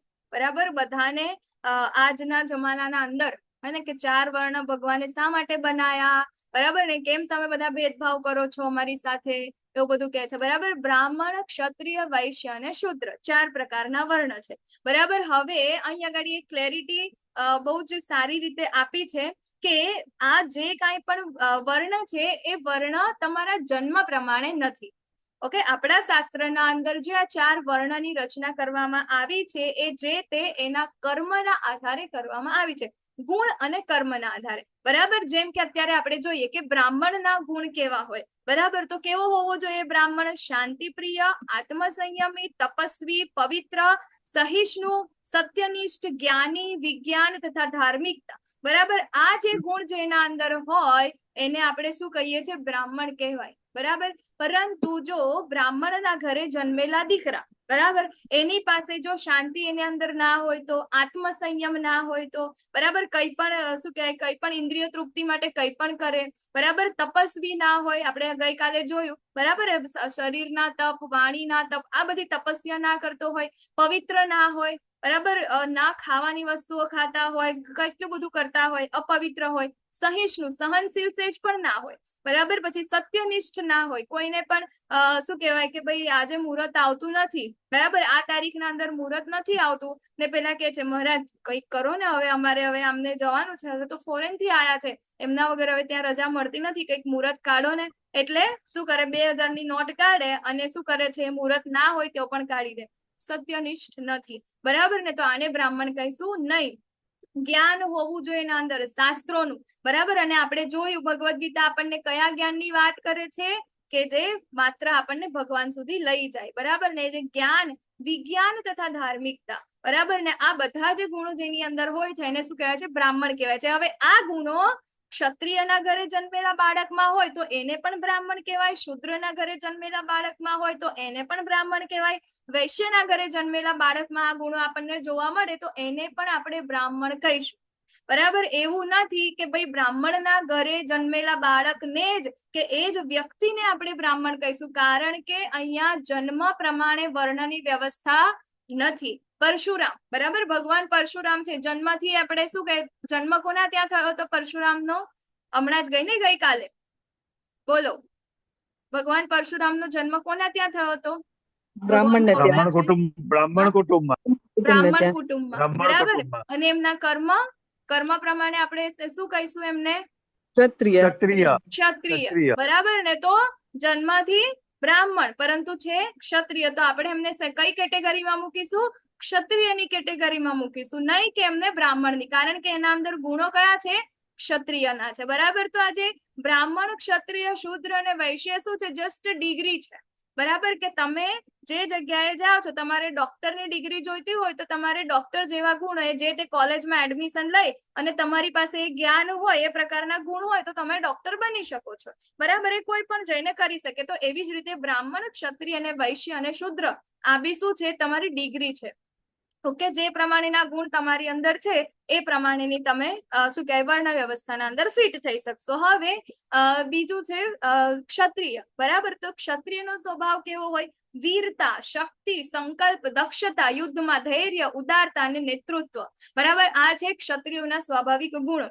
વીરતા, હે ને, ખાલી એવું નહીં કે આપણી પાસે ઠાર છે, બહુ મસ્ત ગાડી ચકાચક, એક પણ ધૂળનો લીટો નથી અને પાછળ શું છે? 2 તલવારો આમ આડી છે, ગોળ ગોળ પેલું છે, બરાબર, અને આગળ લખાવી દીધું. બરાબર ને, કે ક્ષત્રિય, હે ને, તો એને ક્ષત્રિય ના કહેવાય આપણે. બરાબર, એ જ ગાડી ક્યાંક જતી હોય ને કોઈકની છેડતી થતી હોય કે કંઈક ખોટું થતું હોય, બરાબર ને ત્યાં આગળ ઉભો ના રહે ને ઉભો ઉભો ખાલી આમ જોયા કરે તો પછી એ ક્ષત્રિય નથી. જો ક્ષત્રિય હોય તો તરત જ એનું ખૂન ખોડી ઉઠે, બરાબર, અને ત્યાં આગળ જઈને જ કંઈ પણ વિચાર્યા વગર જે ખરાબ થતું હોય ત્યાં આગળ એનું ત્યાં સાચું કરવા માટે જાય, બરાબર. તો વીરતા, શક્તિ, હે ને, આપણા જે એન્સિસ્ટર્સ જે છે એ લોકોને આપણે જોયા છે, બરાબર. મહારાણા પ્રતાપ છે, છત્રપતિ શિવાજી છે, હે કે ધડ અલગથી માથાથી ધડ અલગ થઈ ગયા છે, તેમ છતાં હજી શું કરે છે એ લોકો યુદ્ધના અંદર એ લોકો લડી રહ્યા છે, બરાબર. એટલી એમની શક્તિ છે, એટલી વીરતા છે, સંકલ્પ એક છે, બરાબર. કે કહેવાય ને કે ક્ષત્રિયના અંદર કે પ્રાણ જાય પણ વચન ના જાય, બરાબર. તો એ છે સંકલ્પ, એકવાર એમને કરવાનું ઠાની લીધું તો પછી એ કરીને જંપે છે. દક્ષતા, બરાબર. તો એને શું કહેવાય, એટલા શું કહેવાય નિપુણ પણ હોય છે, એટલા દક્ષ હોય છે યુદ્ધમાં. ધૈર્ય અને ઉદારતા તથા નેતૃત્વ, બરાબર. લીડરશિપ વાળા જેટલા પણ કાર્યો જે છે અને ઉદાર પણ એટલા જ હોય છે. એવું નહીં કે ભાઈ મારા અંદર શક્તિ છે તો જે લોકો અશક્ત છે કે જે લોકો નબળા છે એ લોકોને આપણાથી નીચા ગણવા કે પછી એ લોકોને ગમે તેવું કરવું. ઉદારતા, બરાબર. તો એ શું છે, અમુક જે નિયમો છે એ નિયમોને ફોલો કરે જ, બરાબર. કે અમુક યુદ્ધ આપણે જોઈએ ને યુદ્ધ ભૂમિના અંદર યુદ્ધનો અમુક સમય હોય, એટલે કે સૂર્યાસ્ત થી સૂર્યોદય સુધી. પછી એ સૂર્યોદય પછી તમે એકબીજાના શું કહે જે તંબુ બનાવેલો હોય ને એના અંદર તમે આવી પણ શકો, બંને પક્ષના લોકો, બરાબર. આપણે ત્યારે મહાભારતની વાત કરીએ તો કૌરવો અને પાંડવો, બરાબર ને. તો રાત્રે શું કરે, જયારે યુદ્ધનો સમય પૂરો થઈ જાય ને એના પછી એકબીજાના શું કહે તંબુના અંદર એકબીજા જ્યાં આગળ રહેવાની જે જગ્યા છે ત્યાં આગળ આવી જઈ શકે, ત્યાં આગળ કોઈ એમને કશું હાનિ કરી શકે નહીં, બરાબર. નિયમો છે આ, બરાબર. કે જે સમયે કરવાનું છે એ સમયે જ કરવાનું છે, જે જગ્યાએ કરવાનું છે એ જગ્યાએ જ કરવાનું છે. સામેવાળી વ્યક્તિ પાસે જો કોઈ શસ્ત્ર નથી તો તમે પણ એના ઉપર શસ્ત્ર ચલાવી શકતા નથી, બરાબર ને. તો એ શું છે, દક્ષતા અને બધા નિયમો જે છે ને ફોલો કરે છે. વીરતા છે, ધૈર્ય છે, ઉદારતા છે અને નેતૃત્વ છે, લીડરશિપ ક્વોલિટી એના અંદર છે. તો આ વ્યક્તિઓને આપણે શું કહીશું, આપણે એને ક્ષત્રિય કહીશું, બરાબર. જેટલા લોકો પાસે લીડરશિપ ક્વોલિટી સારી છે એને આપણે ક્ષત્રિય કહીશું. પછી છે વૈશ્ય, બરાબર. તો વૈશ્યના અંદર કયા લોકો આવે તો જે ખેતી, ગૌરક્ષા અને વેપાર વૈશ્યોના સ્વાભાવિક કર્મ છે, બરાબર. તો એ શું કરે છે, જે લક્ષ્મી જે છે, પૈસા જે છે એને શું કરે છે, કમાઈને લાવે છે, ઓકે. અને જે શ્રમ તથા બીજાઓની સેવા કરવી એ શૂદ્રના કર્મ છે, બરાબર. તો અત્યારે આપણને અહીંયા નીચે દેખાય છે ને, બરાબર, આ ફોટાના અંદર દેખાય છે, આપણે આ લોકોને શું કહે, બધા ઓફિશિયલ વર્ક કરવું, બરાબર ને. એ પછી ક્લાસ 1 હોય, ક્લાસ 2 હોય, ક્લાસ 3 હોય કે ક્લાસ 4 હોય. આપણે બધાને ક્લાસ 4 ને આપણે શું કરીએ છીએ, શુદ્ર ગણ્યા છે, પણ અહીંયા આપણને ફોટામાં દેખાય જો લેપટોપ ના અંદર સરસ કામ કરી રહ્યા છે, પરંતુ શું કરી રહ્યા છે, કોઈકની સેવા કરી રહ્યા છે, કોઈક કંપનીના અંદર, બરાબર. તો આપણે જેટલા પણ જોબ વાળા વ્યક્તિઓ છીએ એ બધા કેવા છે, આપણે શુદ્ર છીએ, બરાબર ને. તો શ્રમ અને બીજાઓની સેવા, બરાબર. તો એને શું કહે છે, આપણે શુદ્ર કહીશું, બરાબર. તો એવા જે ગુણો જેના અંદર જે છે એ કેવા છે, એ શુદ્રના છે. જેમ કે ઘરના અંદર છે, બરાબર. તો ઘરના અંદર કોઈ પણ શું કહે ઘરની સફાઈ કરવી, ભોગ શું કહે બનાવવું, જમવાનું બનાવવું કે કંઈ પણ કરવું, બરાબર. તો એ બધું પણ શું છે, સેવા જ છે ને, બરાબર. કોઈક નહીં તો એ પણ શું છે, શુદ્ર. પરંતુ જે તે વ્યક્તિ આ કરે છે એના અંદર આ ગુણ સારો છે, બરાબર. તો એટલા માટે એ કરે છે, પરંતુ એને આપણે લીડરશિપ નું કામ આપી દઈએ તો એ કરશે નહીં કરે, બરાબર. એને આપણે કહીશું કે ભાઈ તમે કમાઈને લાવો, આટલું કરવાનું છે, તે કરશે નહીં કરે ને, ઓકે. તો જે પ્રમાણે જેના અંદર જે ગુણ છે એના અંદર એ લોકો બેસ્ટ છે, એટલા માટે એ લોકો એ વસ્તુ કરે છે, બરાબર. તો આ પ્રમાણે શું છે, 4 વર્ણ છે, બ્રાહ્મણ, ક્ષત્રિય, વૈશ્ય અને શૂદ્ર. બ્રાહ્મણ શું છે, તો એ સમાજનું હેડ છે, એની પાસે જ્ઞાન છે, એને એ શું કરે છે, ધર્મને શીખવાડે છે, લોકોને ધર્મના રસ્તે લઈ જવાનું કામ કોણ કરે છે, એ બ્રાહ્મણ કરે છે. પછી ક્ષત્રિય શું કરે છે, તો આ હેડ છે, બરાબર. તો એનું રક્ષણ કરે છે, 2 હાથ, બરાબર ને. તો એનાથી ધર્મનું રક્ષણ થાય છે. ત્રીજું વૈશ્ય, હવે આ બધું કરવા માટે લક્ષ્મીની તો જરૂર પડશે ને, તો એ શું કરે છે, વૈશ્ય. અને એના છેલ્લે શૂદ્ર, બરાબર. આ શું કરે છે, સેવાનું જે કામ જે છે એ કોણ કરે છે, એ શૂદ્ર કરે છે. તો આ પ્રમાણે કર્મ જે આપણે શું કહે ગુણ અને કર્મ પ્રમાણે આપણા 4 વર્ણની વ્યવસ્થા કરવામાં આવી છે, નહીં કે જન્મ પ્રમાણે, બરાબર. આપણે શું કરીએ, શૂદ્ર એટલે જે દલિતો છે એને શૂદ્ર કહીશું, બરાબર. નહીં, એના અંદર જો ગુણ હશે કે શું કહે લીડરશિપ નો ગુણ હશે તો એ શું થશે, એ દલિત નહીં, એ શૂદ્ર નહીં કહીશું. ભીમરાવ આંબેડકર છે, બરાબર. લીડરશિપ ક્વોલિટી હતી એમના, તો આપણે એમને દલિત કહીશું નહીં, કહેવાય, બરાબર ને. એના અંદર લીડરશિપ ક્વોલિટી હતી તો એને આપણે ક્ષત્રિય કહી શકીશું. બરાબર. તો એવી જ રીતે 4 વર્ણ છે એના ઉપર છે, ગુણ અને કર્મના આધારે છે, નહીં કે જન્મના આધારે. તો હવે જે જીવ માત્રનું ઉદ્ભવ સ્થાન છે, આ 4 વર્ણમાંથી ભગવાનના શરણે કોણ જઈ શકે? શુદ્ર જઈ શકે? બોલો, શુદ્ર જઈ શકે ભગવાનના શરણે? હા જઈ શકે. હરે કૃષ્ણ દરેક જીવ હરે કૃષ્ણ. દરેક જીવ જે જઈ સબરી. શકે માતાજી. હા, માતાજી સબરી છે, નિષાદ સબરી. છે, આ બધા શુદ્ર જ હતા છતાં હા, પણ જઈ શકે. એકનું સ્ટાર્ટ છે માતાજી. હા, બરાબર. રીટા માતાજી હેન્ડ રેઝ કર્યો તો બોલો. હા માતાજી, કોઈ પણ વર્ણના લોકો જઈ શકે, ભક્ત બનીને, ભગવાનના ભક્ત બનીને કોઈ પણ જઈ શકે. હા, હરી બોલ. બરાબર. તો અહીંયા ગાડી આપણે પ્રહલાદજી એ ખૂબ ઇમ્પોર્ટન્ટ છે. આપણા જીવનનો અલ્ટિમેટ ગોલ શું છે? કોઈ પણ જીવાત્માનો અલ્ટિમેટ ગોલ શું છે? ભગવત પ્રાપ્તિ કરવી. બરાબર. ભગવાનના પ્રેમને પ્રાપ્ત કરો, ભગવાનની સેવા કરવી, આ જ આપણો અલ્ટિમેટ ગોલ છે. બરાબર. તો આપણે બધા ભલે ને એને કોઈ પણ કેટેગરીમાં હોય, પરંતુ ગોલ તો બધાનો સરખો જ છે, અને એ ગોલ જે ગમે તે રીતે પ્રાપ્ત કરી શકે.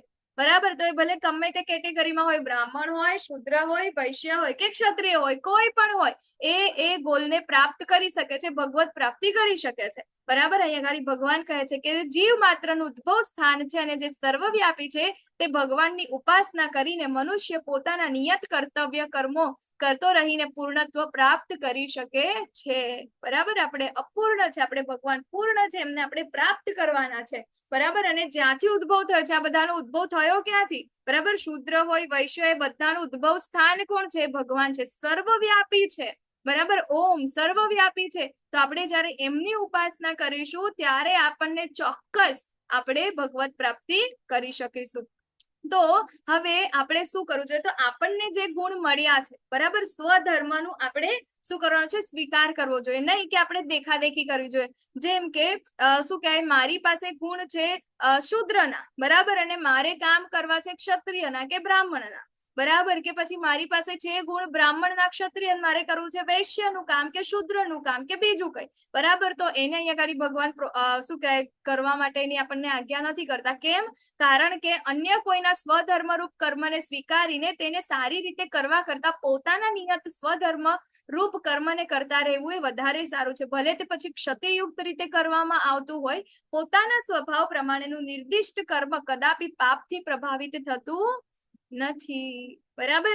અત્યારે આપણે શું કરીએ છીએ? અત્યારે આ પિક્ચર ના અંદર જોવાય છે ને, એમાં એક આ ટીચર બેઠા છે. બરાબર. અને ટીચર આ બધાની પરીક્ષા લઈ રહ્યા છે. આજે પરીક્ષાનો દિવસ છે અને એને પરીક્ષાના અંદર પ્રશ્ન પૂછ્યો છે. શું કે એટલે બધાનું ક્વેશ્ચન પેપર એક જ છે. બરાબર. ને પ્રશ્ન એક જ છે કે આ પાછળ જે ઝાડ દેખાય છે, એ ઝાડ ઉપર સૌથી પહેલું જે ચડી જાય એ જીતી જશે. બરાબર. તો અહીંયા આગળ આપણને કોણ કોણ દેખાય છે આ ફોટામાં? બોલો, કોણ કોણ છે?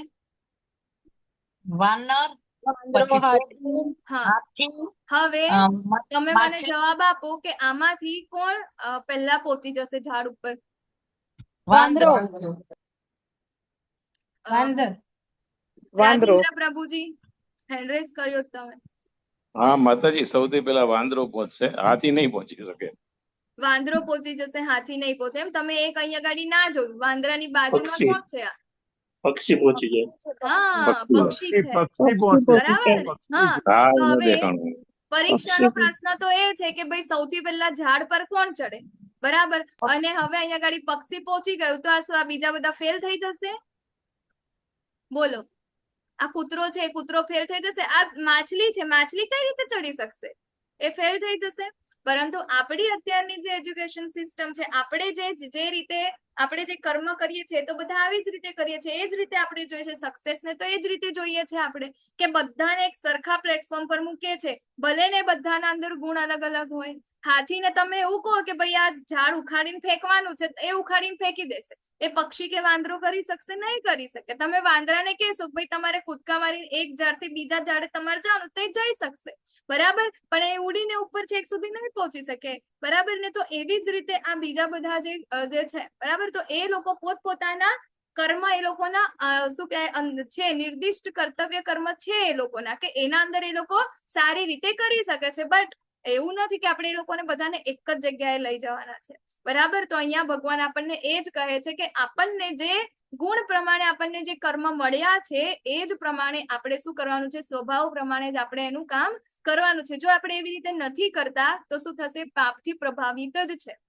બરાબર, એના અંદર આપણને સક્સેસ નહીં મળે. અત્યારે કેટલા બધા જે વાલી જે છે એને પેરેન્ટ્સ જે છે કેટલા ટેન્શનમાં કે મારે મારા બાળકને ડોક્ટર જ બનાવવો છે, મારે તો મારા બાળકને શું કહે યુપીએસસી ક્લિયર આઈએએસ જ બનાવવો છે, બરાબર, મારે તો મારા બાળકને એન્જિનિયર જ બનાવવો છે, મારે તો આ જ કરવું છે. ભલે ને એના અંદર પછી એક ગુણ ના હોય, એક લક્ષણ ના હોય ડોક્ટર એન્જિનિયર કે આઈએએસ બનવાના, તો પણ એને મારી મારીને એને બનાવશે કે ના તું આ કર, તું આ કર, તું આ કર. બરાબર, પછી શું થશે, પેલા શું કે પર્સન્ટેજ ઓછા આવશે, પછી એટલી બધી કરોડો અને લાખોની ફી ભરશે, પછી કે તો પણ પર્સન્ટેજ ના આવે તો કે એડમિશન લેવા માટે કરોડો રૂપિયા અંદર નાખશે, તેમ છતાં ના આવે.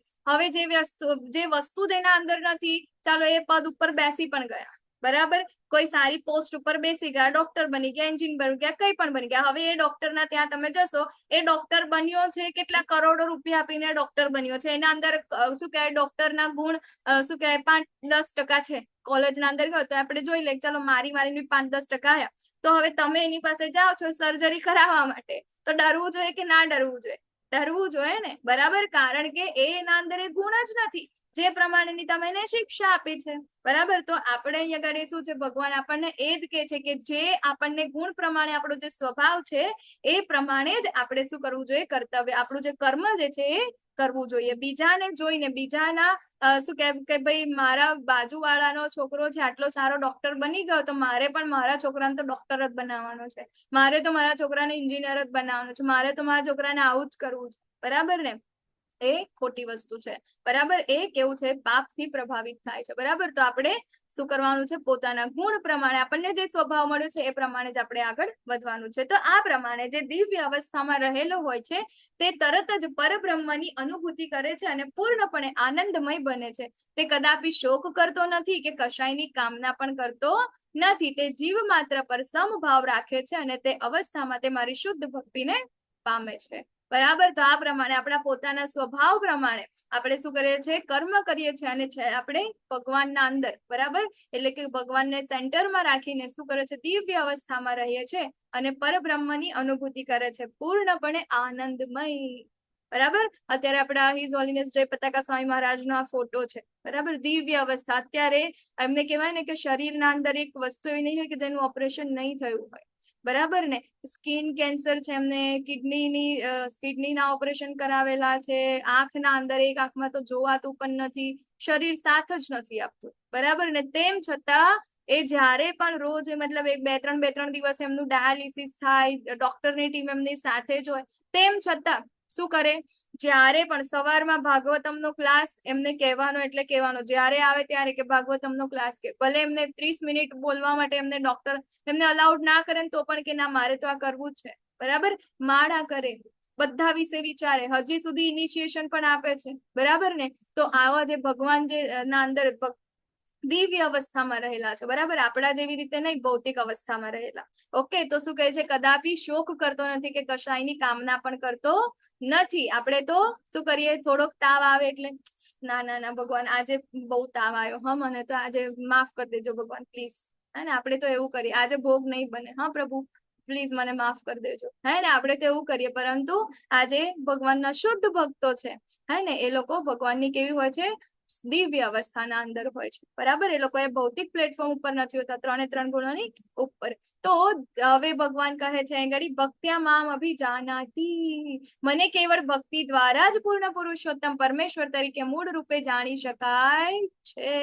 અને આવી ભક્તિ વડે જ્યારે મનુષ્ય મારી પૂર્ણ ચેતનામાં હોય છે ત્યારે તે વૈકુંઠ જગતમાં પ્રવેશ કરી શકે છે. બહુ ઇમ્પોર્ટન્ટ, બરાબર. શું કે ભગવાનને માત્ર ભક્તિ દ્વારા જ જાણી શકાય છે, બીજો કોઈ જ રસ્તો નથી. તમે જ્ઞાન યજ્ઞ કરો, તમે જ્ઞાન યોગ કરો, કર્મ યોગ કરો, બરાબર, કઈ પણ કરી લો, પરંતુ અલ્ટિમેટલી આપણે ક્યાં પહોંચવાનું છે, ભક્તિ. કારણ કે ભગવાન કે છે મને પૂર્ણ પુરુષોત્તમ પરમેશ્વર તરીકે આપણે જો ભગવાનને જાણવા હશે તો એ માત્ર ને માત્ર ભક્તિ દ્વારા જ જાણી શકીશું. બાકી બીજા બધા જે પગથિયા છે ત્યાં આપણે જસ્ટ બ્રહ્મ જ્યોતિ સુધી જઈ શકીશું, બરાબર. ત્યાં પછી આપણે ભગવાનને શોધતા રહીશું, નહીં જોવા મળે, એ માત્ર ને માત્ર ભક્તિ દ્વારા જ આપણને પ્રાપ્ત થઈ શકશે. એના સિવાય આપણને ભગવત પ્રાપ્તિ થઈ શકતી નથી. અને વૈકુંઠ જગતના અંદર પ્રવેશ પણ આપણને ત્યારે જ મળશે. બરાબર ને? વૈકુંઠનો દરવાજો જ ત્યારે દેખાશે જ્યારે આપણે ભક્તિ કરીશું. એના સિવાય આપણને દરવાજો દેખાશે જ નહીં. ઓકે, તો જેવી રીતે એક શું કહેવાય, મધમાખી છે, બરાબર? તો મધમાખીને મધ ચાટવું હોય, હે ને, મધનો ટેસ્ટ કરવો હોય તો એ બોટલને ખોલીને અંદરથી ખાવું પડે, બરાબર ને? નહીં કે એની આજુબાજુ ભ્રમણ કરવાથી, બરાબર ને? તો આપણે પણ શું કરવું પડે? ઢક્કનને ખોલવાનું છે, હે ને, ભક્તિ કરવાની છે, તો આપણને ભગવત પ્રાપ્તિ થાય છે. વૈકુંઠ ધામ, ગોલોક ધામ જશે ને ત્યાં આગળ જઈને આપણે જયારે જઈશું ને ત્યાં આપણી પાસે ત્યાં આગળ દ્વારપાલ ઉભા હશે. આપણને પૂછશે, લાવો ભાઈ લાવો, કુલવતી સુદેવી માતાજી લાવો, તમારી ટિકિટ ક્યાં છે? બરાબર? તમે એમ ખોડવા લાગો, ભાઈ કેવી ટિકિટ? શેની ટિકિટ? બરાબર? ત્યાં આગળ પછી આગળથી કોઈ કહેશે, આગળ, અરે અરે આ તો ભક્તિની ટિકિટ માંગે, તમે લઈને નથી આયા. બરાબર? જો આપણી પાસે ભક્તિની ટિકિટ ના હોય તો આપણે પાછું આવવું પડે, બરાબર ને? તો આપણે શું કરવું પડશે? ભક્તિની ટિકિટ સાથે રાખવી પડશે. ભક્તિની ટિકિટ વગર આપણને ત્યાં આગળ ઉપર કોઈ જ એન્ટ્રી મળશે નહીં. પછી હું એમને કહીશ કે ના ના ના, મેં તો આટલા વર્ષો સુધી ધ્યાન કર્યું છે, પણ પછી ધ્યાન વાળી ટિકિટ, ધ્યાન એ ટિકિટ અહીંયા નથી ચાલતી, બરાબર? તમે પાછા જાઓ. મેં કર્મ બહુ સારા કર્યા છે. શું વાત કરો તમે? કેટલું બધા મેં કર્મ કર્યા આખી જિંદગી સુધી, એમ કેટલા બધા પુણ્ય કર્મ કર્યા, બરાબર? તો એના માટે ના ના, એ અહીંયા ગાડી કામ નથી લાગતી, બરાબર? રોંગ એડ્રેસ છે. એના માટે તમે સ્વર્ગમાં જાઓ, ત્યાં તમારી જગ્યા છે, અહીંયા નથી. ત્યાં આગળ તો માત્ર ને માત્ર ભક્તિની ટિકિટ જોશે, બરાબર ને? ત્યાં આગળ બીજી કોઈ ટિકિટ ત્યાં આગળ એક્સેપ્ટ કરવામાં આવતી નથી. હવે ભગવાન કહે છે કે સર્વ કર્માણી યપી સદા કુર્વાણો મધ્યાપ્રશા. શું કહે છે? કે મારા રક્ષણમાં રહેલો મારો શુદ્ધ ભક્ત બધા પ્રકારના કાર્યો કરતો હોવા છતાં મારી કૃપાથી સનાતન તથા અવિનાશી ધામને પ્રાપ્ત કરે છે. બરાબર? શું કહે છે? ભક્ત, શુદ્ધ ભક્ત એ જ છે, બરાબર? કે શું કહે, બધા જ પ્રકારના કાર્યો કરતા હોવા છતાં ભગવાનની કૃપાથી શું કરે છે? સનાતન ધામને, ભગવાનના ધામને એ પ્રાપ્ત કરી શકે છે. બરાબર? ભક્તિ કરવાની છે. ભક્તિ કરવાની શું કહે, બુદ્ધિ કોણ આપશે? એ પણ ભગવાન જ આપશે, બરાબર? અને ધામમાં પણ કોણ લઈ જશે? એ જ લઈ જશે, બરાબર છે? તો માત્ર ને માત્ર ભક્તિ જ છે, એના સિવાય બીજું કઈ નથી, બરાબર? પછી કહે છે અહીંયા ગાડી કે જો તું મારામાં ચિત્ત વાળો થઈશ તો તું મારી કૃપાથી બધું જીવનના સર્વ વિઘ્નોને ઓળંગી જઈશ. પરંતુ જો મિથ્યા અહંકાર વશ તું આવી ચેતનામાં કાર્ય કરીશ નહીં અને મારી વાત સાંભળીશ નહીં તો તું નષ્ટ થઈ જઈશ. બરાબર?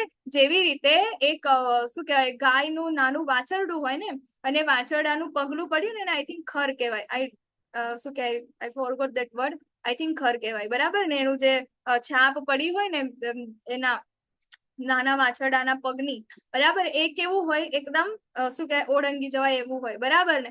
તો આપણું જે આ જીવન જે છે કેવું છે? મોટું ભવ સાગર છે, બરાબર? તો સાગર છે.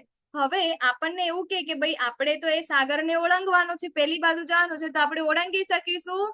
નોટ પોસિબલ, આપણે અંદર ડૂબી જઈશું, બરાબર ને? પરંતુ ભગવાન આપણને કહે છે કે જો તું મારી ભક્તિ કરીશ ને તો મારી કૃપાથી, જેવી રીતે આ ગાયનું જે આ નાનું ખર જે બનેલું છે ને, બરાબર, એના અંદર પાણી ભરે તો કેટલું નાનું અમથું, આટલું કમથું હોય, તો એને તો નાનું છોકરું પણ કૂદકો મારીને જતું રહે. તો એવી જ રીતે જયારે આપણે ભગવાનની ભક્તિ કરીશું ને તો આપણું જે આ ભવ સાગર છે માત્ર આટલું નાનું લાગશે આપણને, આપણે ઇઝીલી આપણે એને પાર કરી શકીશું, બરાબર? કેમ? કારણ કે સ્વયં ભગવાન આપણને ત્યાંથી લેવા આવશે. તો હે અર્જુન, પરમેશ્વર જીવ માત્રના હૃદયમાં વસે છે અને ભૌતિક શક્તિના બનેલા યંત્ર પર આરૂઢ થયેલા સર્વ જીવોને પોતાની માયાથી ભ્રમણ કરાવી રહ્યા છે. આપણે આગળ પણ જોયું હતું, ઉપદ્રષ્ટાનું મંતા તરીકે ભગવાન આવેલ છે અને દરેક જીવના હૃદયમાં રહે છે અને શું કરે છે? પરમાત્મા તરીકે આ જેટલી પણ માયા શક્તિ છે એ પણ કોની છે? ભગવાનની છે, બરાબર? તો એ શું કરે છે? પોતાની જ માયાથી બધું ભ્રમણ કરાવી રહ્યા છે. તો આપણે આ પણ જોયું, કૃષ્ણ આપણા હૃદયમાં પરમાત્મા તરીકે રહે છે. તો હે ભારત, સર્વથા સંપૂર્ણપણે તેમના જ શરણે જા, તેમની કૃપાથી તું પરમ શાંતિ તથા સર્વોત્તરી સનાતન ધામને પ્રાપ્ત કરીશ. કોના શરણે? તો આપણા પરમાત્મા, બરાબર? આપણા હૃદયના અંદર બેઠેલા જે ભગવાન જે છે, બરાબર, આપણે એમના શરણે, પૂર્ણ પુરુષોત્તમ પરમેશ્વરના શરણે જવું જોઈએ અને તેમની કૃપાથી આપણે શું થઈશું? પરમ શાંતિ અને સર્વોપરી સનાતન ધામને પ્રાપ્ત કરીશું. આ પ્રમાણે મેં તને ગુહ્યતમ જ્ઞાન વિશે સમજૂતી આપે છે, આ વિશે પૂરું મનન કર અને પછી તારી જેવી ઈચ્છા હોય તેમ કર. એને યથેચ્છેસી તથા ગુરુ. 18 દિવસ કમ્પ્લીટ થઈ ગયા. 18 દિવસના અંદર ભગવાને કહી દીધું શરીર કોણ છે, આત્મા કોણ છે, આત્મામાં કોણ રહે છે, આપણે શું કરવું જોઈએ, ભગવાનની શક્તિઓ શું છે, અલ્ટિમેટલી આપણે શું કહે ભગવાનને પ્રાપ્ત કરવાના છે, કેવી રીતે પ્રાપ્ત કરી શકીશું, એ પ્રાપ્ત કરે છે તો એના પછી જે એમના ભક્તો છે એમના ગુણો કેવા છે, બરાબર. તો કઈ રીતે આપણે ભગવત પ્રાપ્તિ કરી શકીએ, કઈ રીતે ભક્તિ કરી શકીએ, જ્ઞાન આપણને આપી દીધું, બધું જ આપણને ભગવાને આપી દીધું. હવે શું કરવાનું રહે, એનું મનન કરવાનું રહે, ખરેખર મારે શું કરવા જેવું છે, બરાબર ને. એટલે કે છે ભગવાન એનું મનન કર અને પછી તારી જેવી ઈચ્છા છે તું તેવું કર, બરાબર. આપણે આટલું બધું ભાષણ આપ્યા પછી આપણે એવું કહીએ કે ભાઈ તારે યુદ્ધ જ કરવાનું છે અને એવું કહી દે કે ના મારે તો યુદ્ધ નથી કરવું, હજી મને ખબર નથી પડી, આપણે એને ચપેટ મારીને ત્યાંથી નીકળી જાય, ત્યારથી થાય કર ભાઈ, આવતું મારી પાસે ના આવતો, બરાબર. ભગવાન શું કે છે અહીંયા ગાડી આટલું બધું સમજાવ્યા પછી પણ શું કે છે, તારી ઈચ્છા છે એવું તું કર, બરાબર. તું વિચાર, મનન કર, વિચાર કે શું અહીંયા જે પણ મેં કીધું છે, બરાબર, તારે શું કરવા યોગ્ય છે. હવે આપણે શું કરવું, ભગવાન એકચ્યુઅલી આપણને કહી રહ્યા છે, બરાબર, કે આપણે ખરેખર શું કરવા જેવું છે. આખી ભગવદ ગીતાના અંદર શું છે, ભક્તિ કરવા કીધું છે આપણને, બરાબર. કોઈ શુદ્ધ આપણા જે આચાર્ય જે છે પરંપરાના અંદર આવતા એ આચાર્યની શરણાગત થઈને આપણે શું કરવાનું છે, ભક્તિ કરવાની છે, અને એ પ્રમાણે જયારે કરીશું એ જ આપણને ભગવદ ગીતા એનો નિર્દેશ કરી રહી છે. પરંતુ છેલ્લે ભગવાન કહી રહ્યા છે કે હવે તારી ઈચ્છા, તારે જેમ કરવું એમ તું કર, બરાબર. તારી પાસે છે કે ભાઈ તારે કરવું હોય તો કર, ના કરવું હોય તો ના કર, બરાબર. પૂર્ણ પુરુષોત્તમ પરમેશ્વર તરીકે તારે મને જાણવા હોય તો જાણ, ના જાણવા હોય તો ના જાણ, તારી ઈચ્છા, બરાબર. હવે ભગવાન કે છે કે સદૈવ મારું ચિંતન કર, બરાબર. મન મના ભવ મત ભક્તો મધ્યાજી મામ નમસ્કુરુ. કેમ સદૈવ મારું ચિંતન કર, મારો ભક્ત થા, મારી પૂજા કર અને મને નમસ્કાર કર. આ પ્રમાણે તું નિશંકપણે મારી પાસે આવીશ, હું તને આનું વચન આપું છું, કારણ કે તું મારો બહુ વાલો મિત્ર છે. ભગવાને આગળ પણ આપણને આ કહી દીધું છે, બરાબર, કે તું મારો બહુ વાલો મિત્ર છે, મને નમસ્કાર કર, બરાબર, મારું ચિંતન કર, મારો ભક્ત થા. ઓકે, તો અહીંયા ગાડી ભગવાને આપણને રિપીટ હે ને ફરીથી પણ કહી દીધું, દરેક એમ તો દરેક ચેપ્ટર ના અંદર રિપીટ કરે છે કે તારે મારી ભક્તિ કરવાની છે, બરાબર. તો મારામાં મન લગાવવાનું છે, જપ કરવાનો છે, ભક્ત થાય એટલે કે ભોગ લગાવીને પૂજા કરે એટલે કે આરતી કરીને નમસ્કાર કરો, બરાબર. દંડવત પાંચાંગ કરીને આપણે ભગવાન શું ઈચ્છે છે આપણી પાસેથી, આપણી પાસે ઈચ્છે છે કે આપણે ભગવાનની સેવા કરીએ, બરાબર. જપ કરીએ, ભોગ લગાવીએ, આરતી કરીએ, નમસ્કાર કરીએ, ભગવાનની ઈચ્છા છે આપણી પાસેથી, બરાબર ને. તો હવે સર્વ પ્રકારના ધર્મોનો ત્યાગ કરીને, સર્વ ધર્માન પરિત્યજ્ય મામ એકમ શરણમ વ્રજ, બધા જ પ્રકારના ધર્મોનો ત્યાગ કરી દે અને મારા શરણે આવી જા, હું તારો સર્વ પાપોમાંથી ઉદ્ધાર કરીશ, ડરીશ નહીં, બરાબર. આપણને થાય કે હું આમ કરીશ તો આમ કરીશ તો મને ડર લાગે છે, શું કરું, ક્યાં જવું, બરાબર. ભગવાન વિશે ખબર, જીવનના અંદર એવી ઘણી પરિસ્થિતિ આવી જાય ત્યારે આપણે એના અંદરથી નીકળવા માટે બહુ તકલીફ આપણને થાય કે કઈ રીતે શું કરું, ત્યાં સ્ટક થઈ ગયા હોય, બરાબર. ત્યારે ભગવાન આપણને કહે છે કે ભાઈ હું છું તારી સાથે, બરાબર. જે કાંઈ પણ તારા જીવનમાં છે બધાને તું મૂક એક બાજુ, મારી શરણમાં આવી જા, મારી ભક્તિ કરી, એકવાર હરે કૃષ્ણ મહામંત્રની માળા તું કરી જો, એકવાર તું મને ખાલી યાદ કરી જો, મને ભોગ લગાવી જો, મને નમસ્કાર કરી જો, મારા શરણે આવી જો, બરાબર. તારો સર્વ પાપોમાંથી ઉદ્ધાર કરીશ, ડરીશ નહીં. ભગવાન અહીંયા ગાડી આપણને ગેરંટી આપી રહ્યા છે.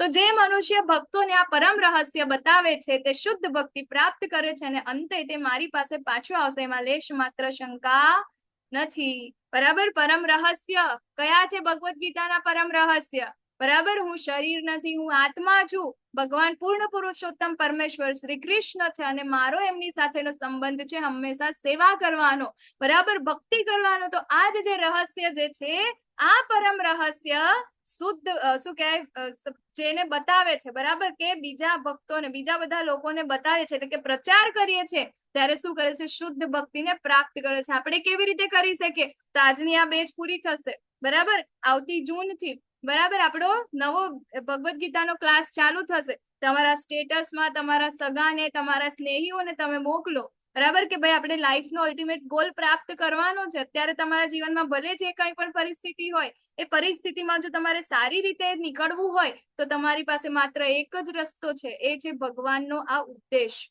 બરાબર. ભગવાનની ઈચ્છા શું છે એમના બાળકો પાસેથી, એ વસ્તુ જે લોકોને સ્પ્રેડ કરે છે, જે એનો પ્રચાર કરે છે, એને શુદ્ધ ભક્તિ પ્રાપ્ત થાય છે અને અંતે તે મારી પાસે પાછો આવશે, એમાં લેશ માત્ર શંકા નથી. એવું કોણ કહી રહ્યું છે, ભગવાન કહી રહ્યા છે, બરાબર ને? તો આપણા આચાર્યો છે શ્રીલા પ્રભુપાદ છે ને, તો એ ક્યાં એ ગોલોકમાં જ ગયા ને, બરાબર? તો એ આપણને ખબર છે બીજે ક્યાંય કેટલો પ્રચાર કર્યો. હવે સૌથી વધારે કોણ પ્રિય છે ભગવાનને, કે આ જગતમાં તેના કરતા અન્ય કોઈ સેવક મને વધારે પ્રિય નથી અને કદી વધારે પ્રિય થશે પણ નહીં, કે જે ભગવાનના નામનો પ્રચાર કરે છે, જેને આ રહસ્ય બતાવે છે, જેને ભગવાનની ભક્તિ કરતા શીખવાડે છે, જે બીજાને કહે છે કે ભગવાન કૃષ્ણ પૂર્ણ પુરુષોત્તમ પરમેશ્વર છે અને મારું લક્ષ્ય શું છે, મારે કામ શું છે, મારી સેવા શું કરવાની છે, મારો સંબંધ શું છે ભગવાનની સાથેનો, બરાબર? એ જે વ્યક્તિ આનો પ્રચાર કરે છે એનાથી વધારે પ્રિય ભગવાનને બીજું કોઈ નથી, બરાબર? એ બહુ જ ઇમ્પોર્ટન્ટ છે. આપણે એ વસ્તુ અહીંયા આગળ શીખવું જોઈએ. આપણાને ખબર પડી ગઈ, હવે આપણે ભગવાનના પ્રિય બનવાનું છે, બરાબર? આપણે આનો સ્પ્રેડ કરવાનો છે, જેટલા લોકો મળે એટલા બધાને આપણે આ ઉદ્દેશ્ય આપવાનો છે, આ સંદેશ આપવાનો છે. કેમ? કારણ કે બધાને જરૂર છે, બરાબર? બધા કંઈક ને કંઈક દુઃખથી ત્રાસેલા છે, બરાબર? અને બધાને આ રહસ્ય જાણવાનો અધિકાર છે. કેમ? કારણ કે બધા જ ભગવાનના બાળકો છે. આપણે એ બાળક છે જેને ખબર પડી છે કે મારા પિતા કોણ છે.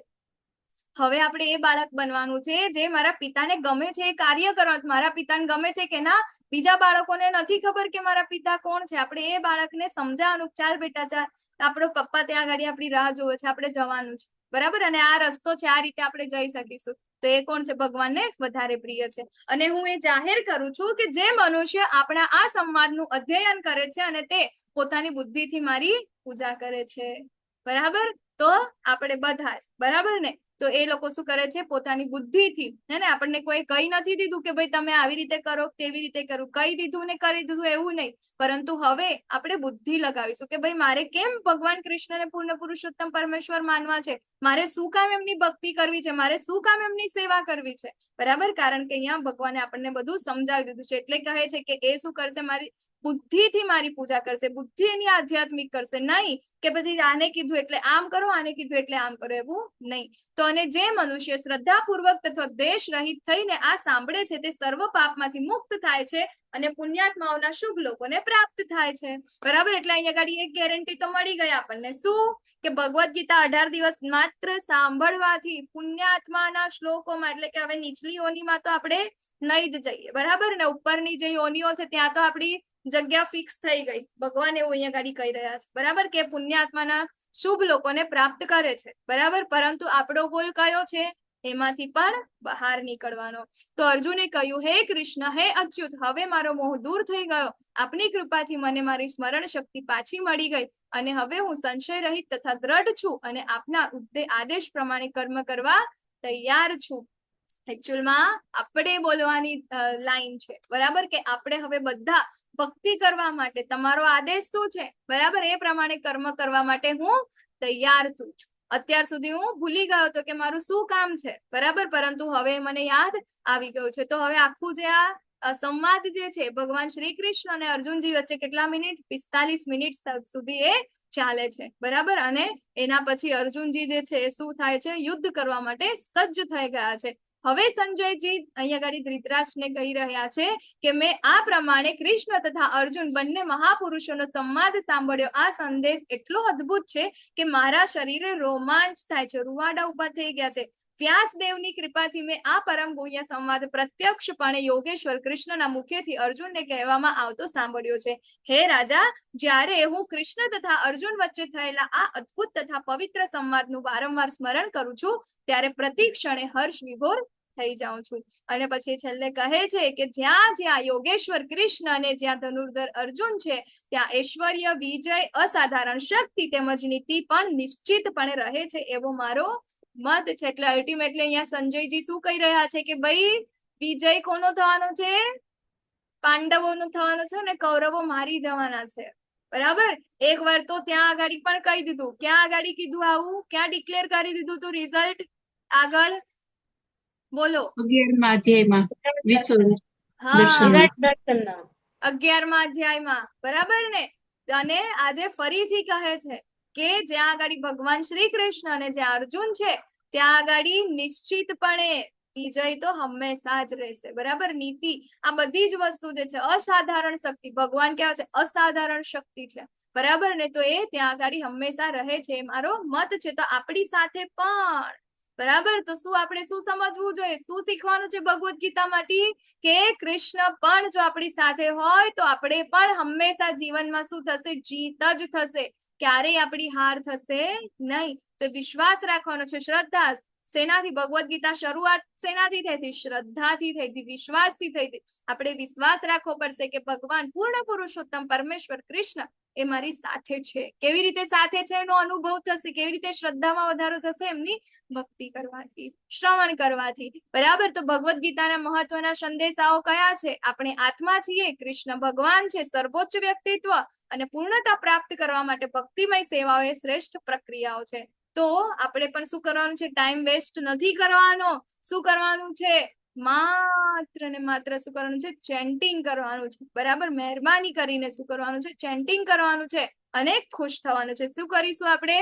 હરે કૃષ્ણ કૃષ્ણ કૃષ્ણ હરે હરે, હરે રામ રામ રામ હરે હરે. અહીંયા ગાડી આપણો આ ક્લાસ પૂર્ણ થાય છે. તો જેવી રીતે સંજયજી શું કહેવાય, વ્યાસદેવનો એમને શું કહેવાય ઉપકાર માને છે, બરાબર, એવી જ રીતે આપણે પણ નામનિષ્ઠ દાસ પ્રભુજી ઇસ્કોન મેંગલુરુ, શ્રી રાધા ગોવિંદા મંદિર, શ્રી જય પતાકા સ્વામી મહારાજ, બરાબર, એ લોકોને આપણે શું કહેવાય, અને શ્રીલા પ્રભુપાદ આપણે પણ એમનો ધન્યવાદ માનવો જોઈએ કે એમના કારણે આપણને ભગવાનનો આ અદ્ભુત સંદેશ આપણને પણ આજે જાણવા મળ્યો અને સમજવા મળ્યો. તો આપણો ખાસ અહીંયા ઘડી પૂર્ણ થાય છે.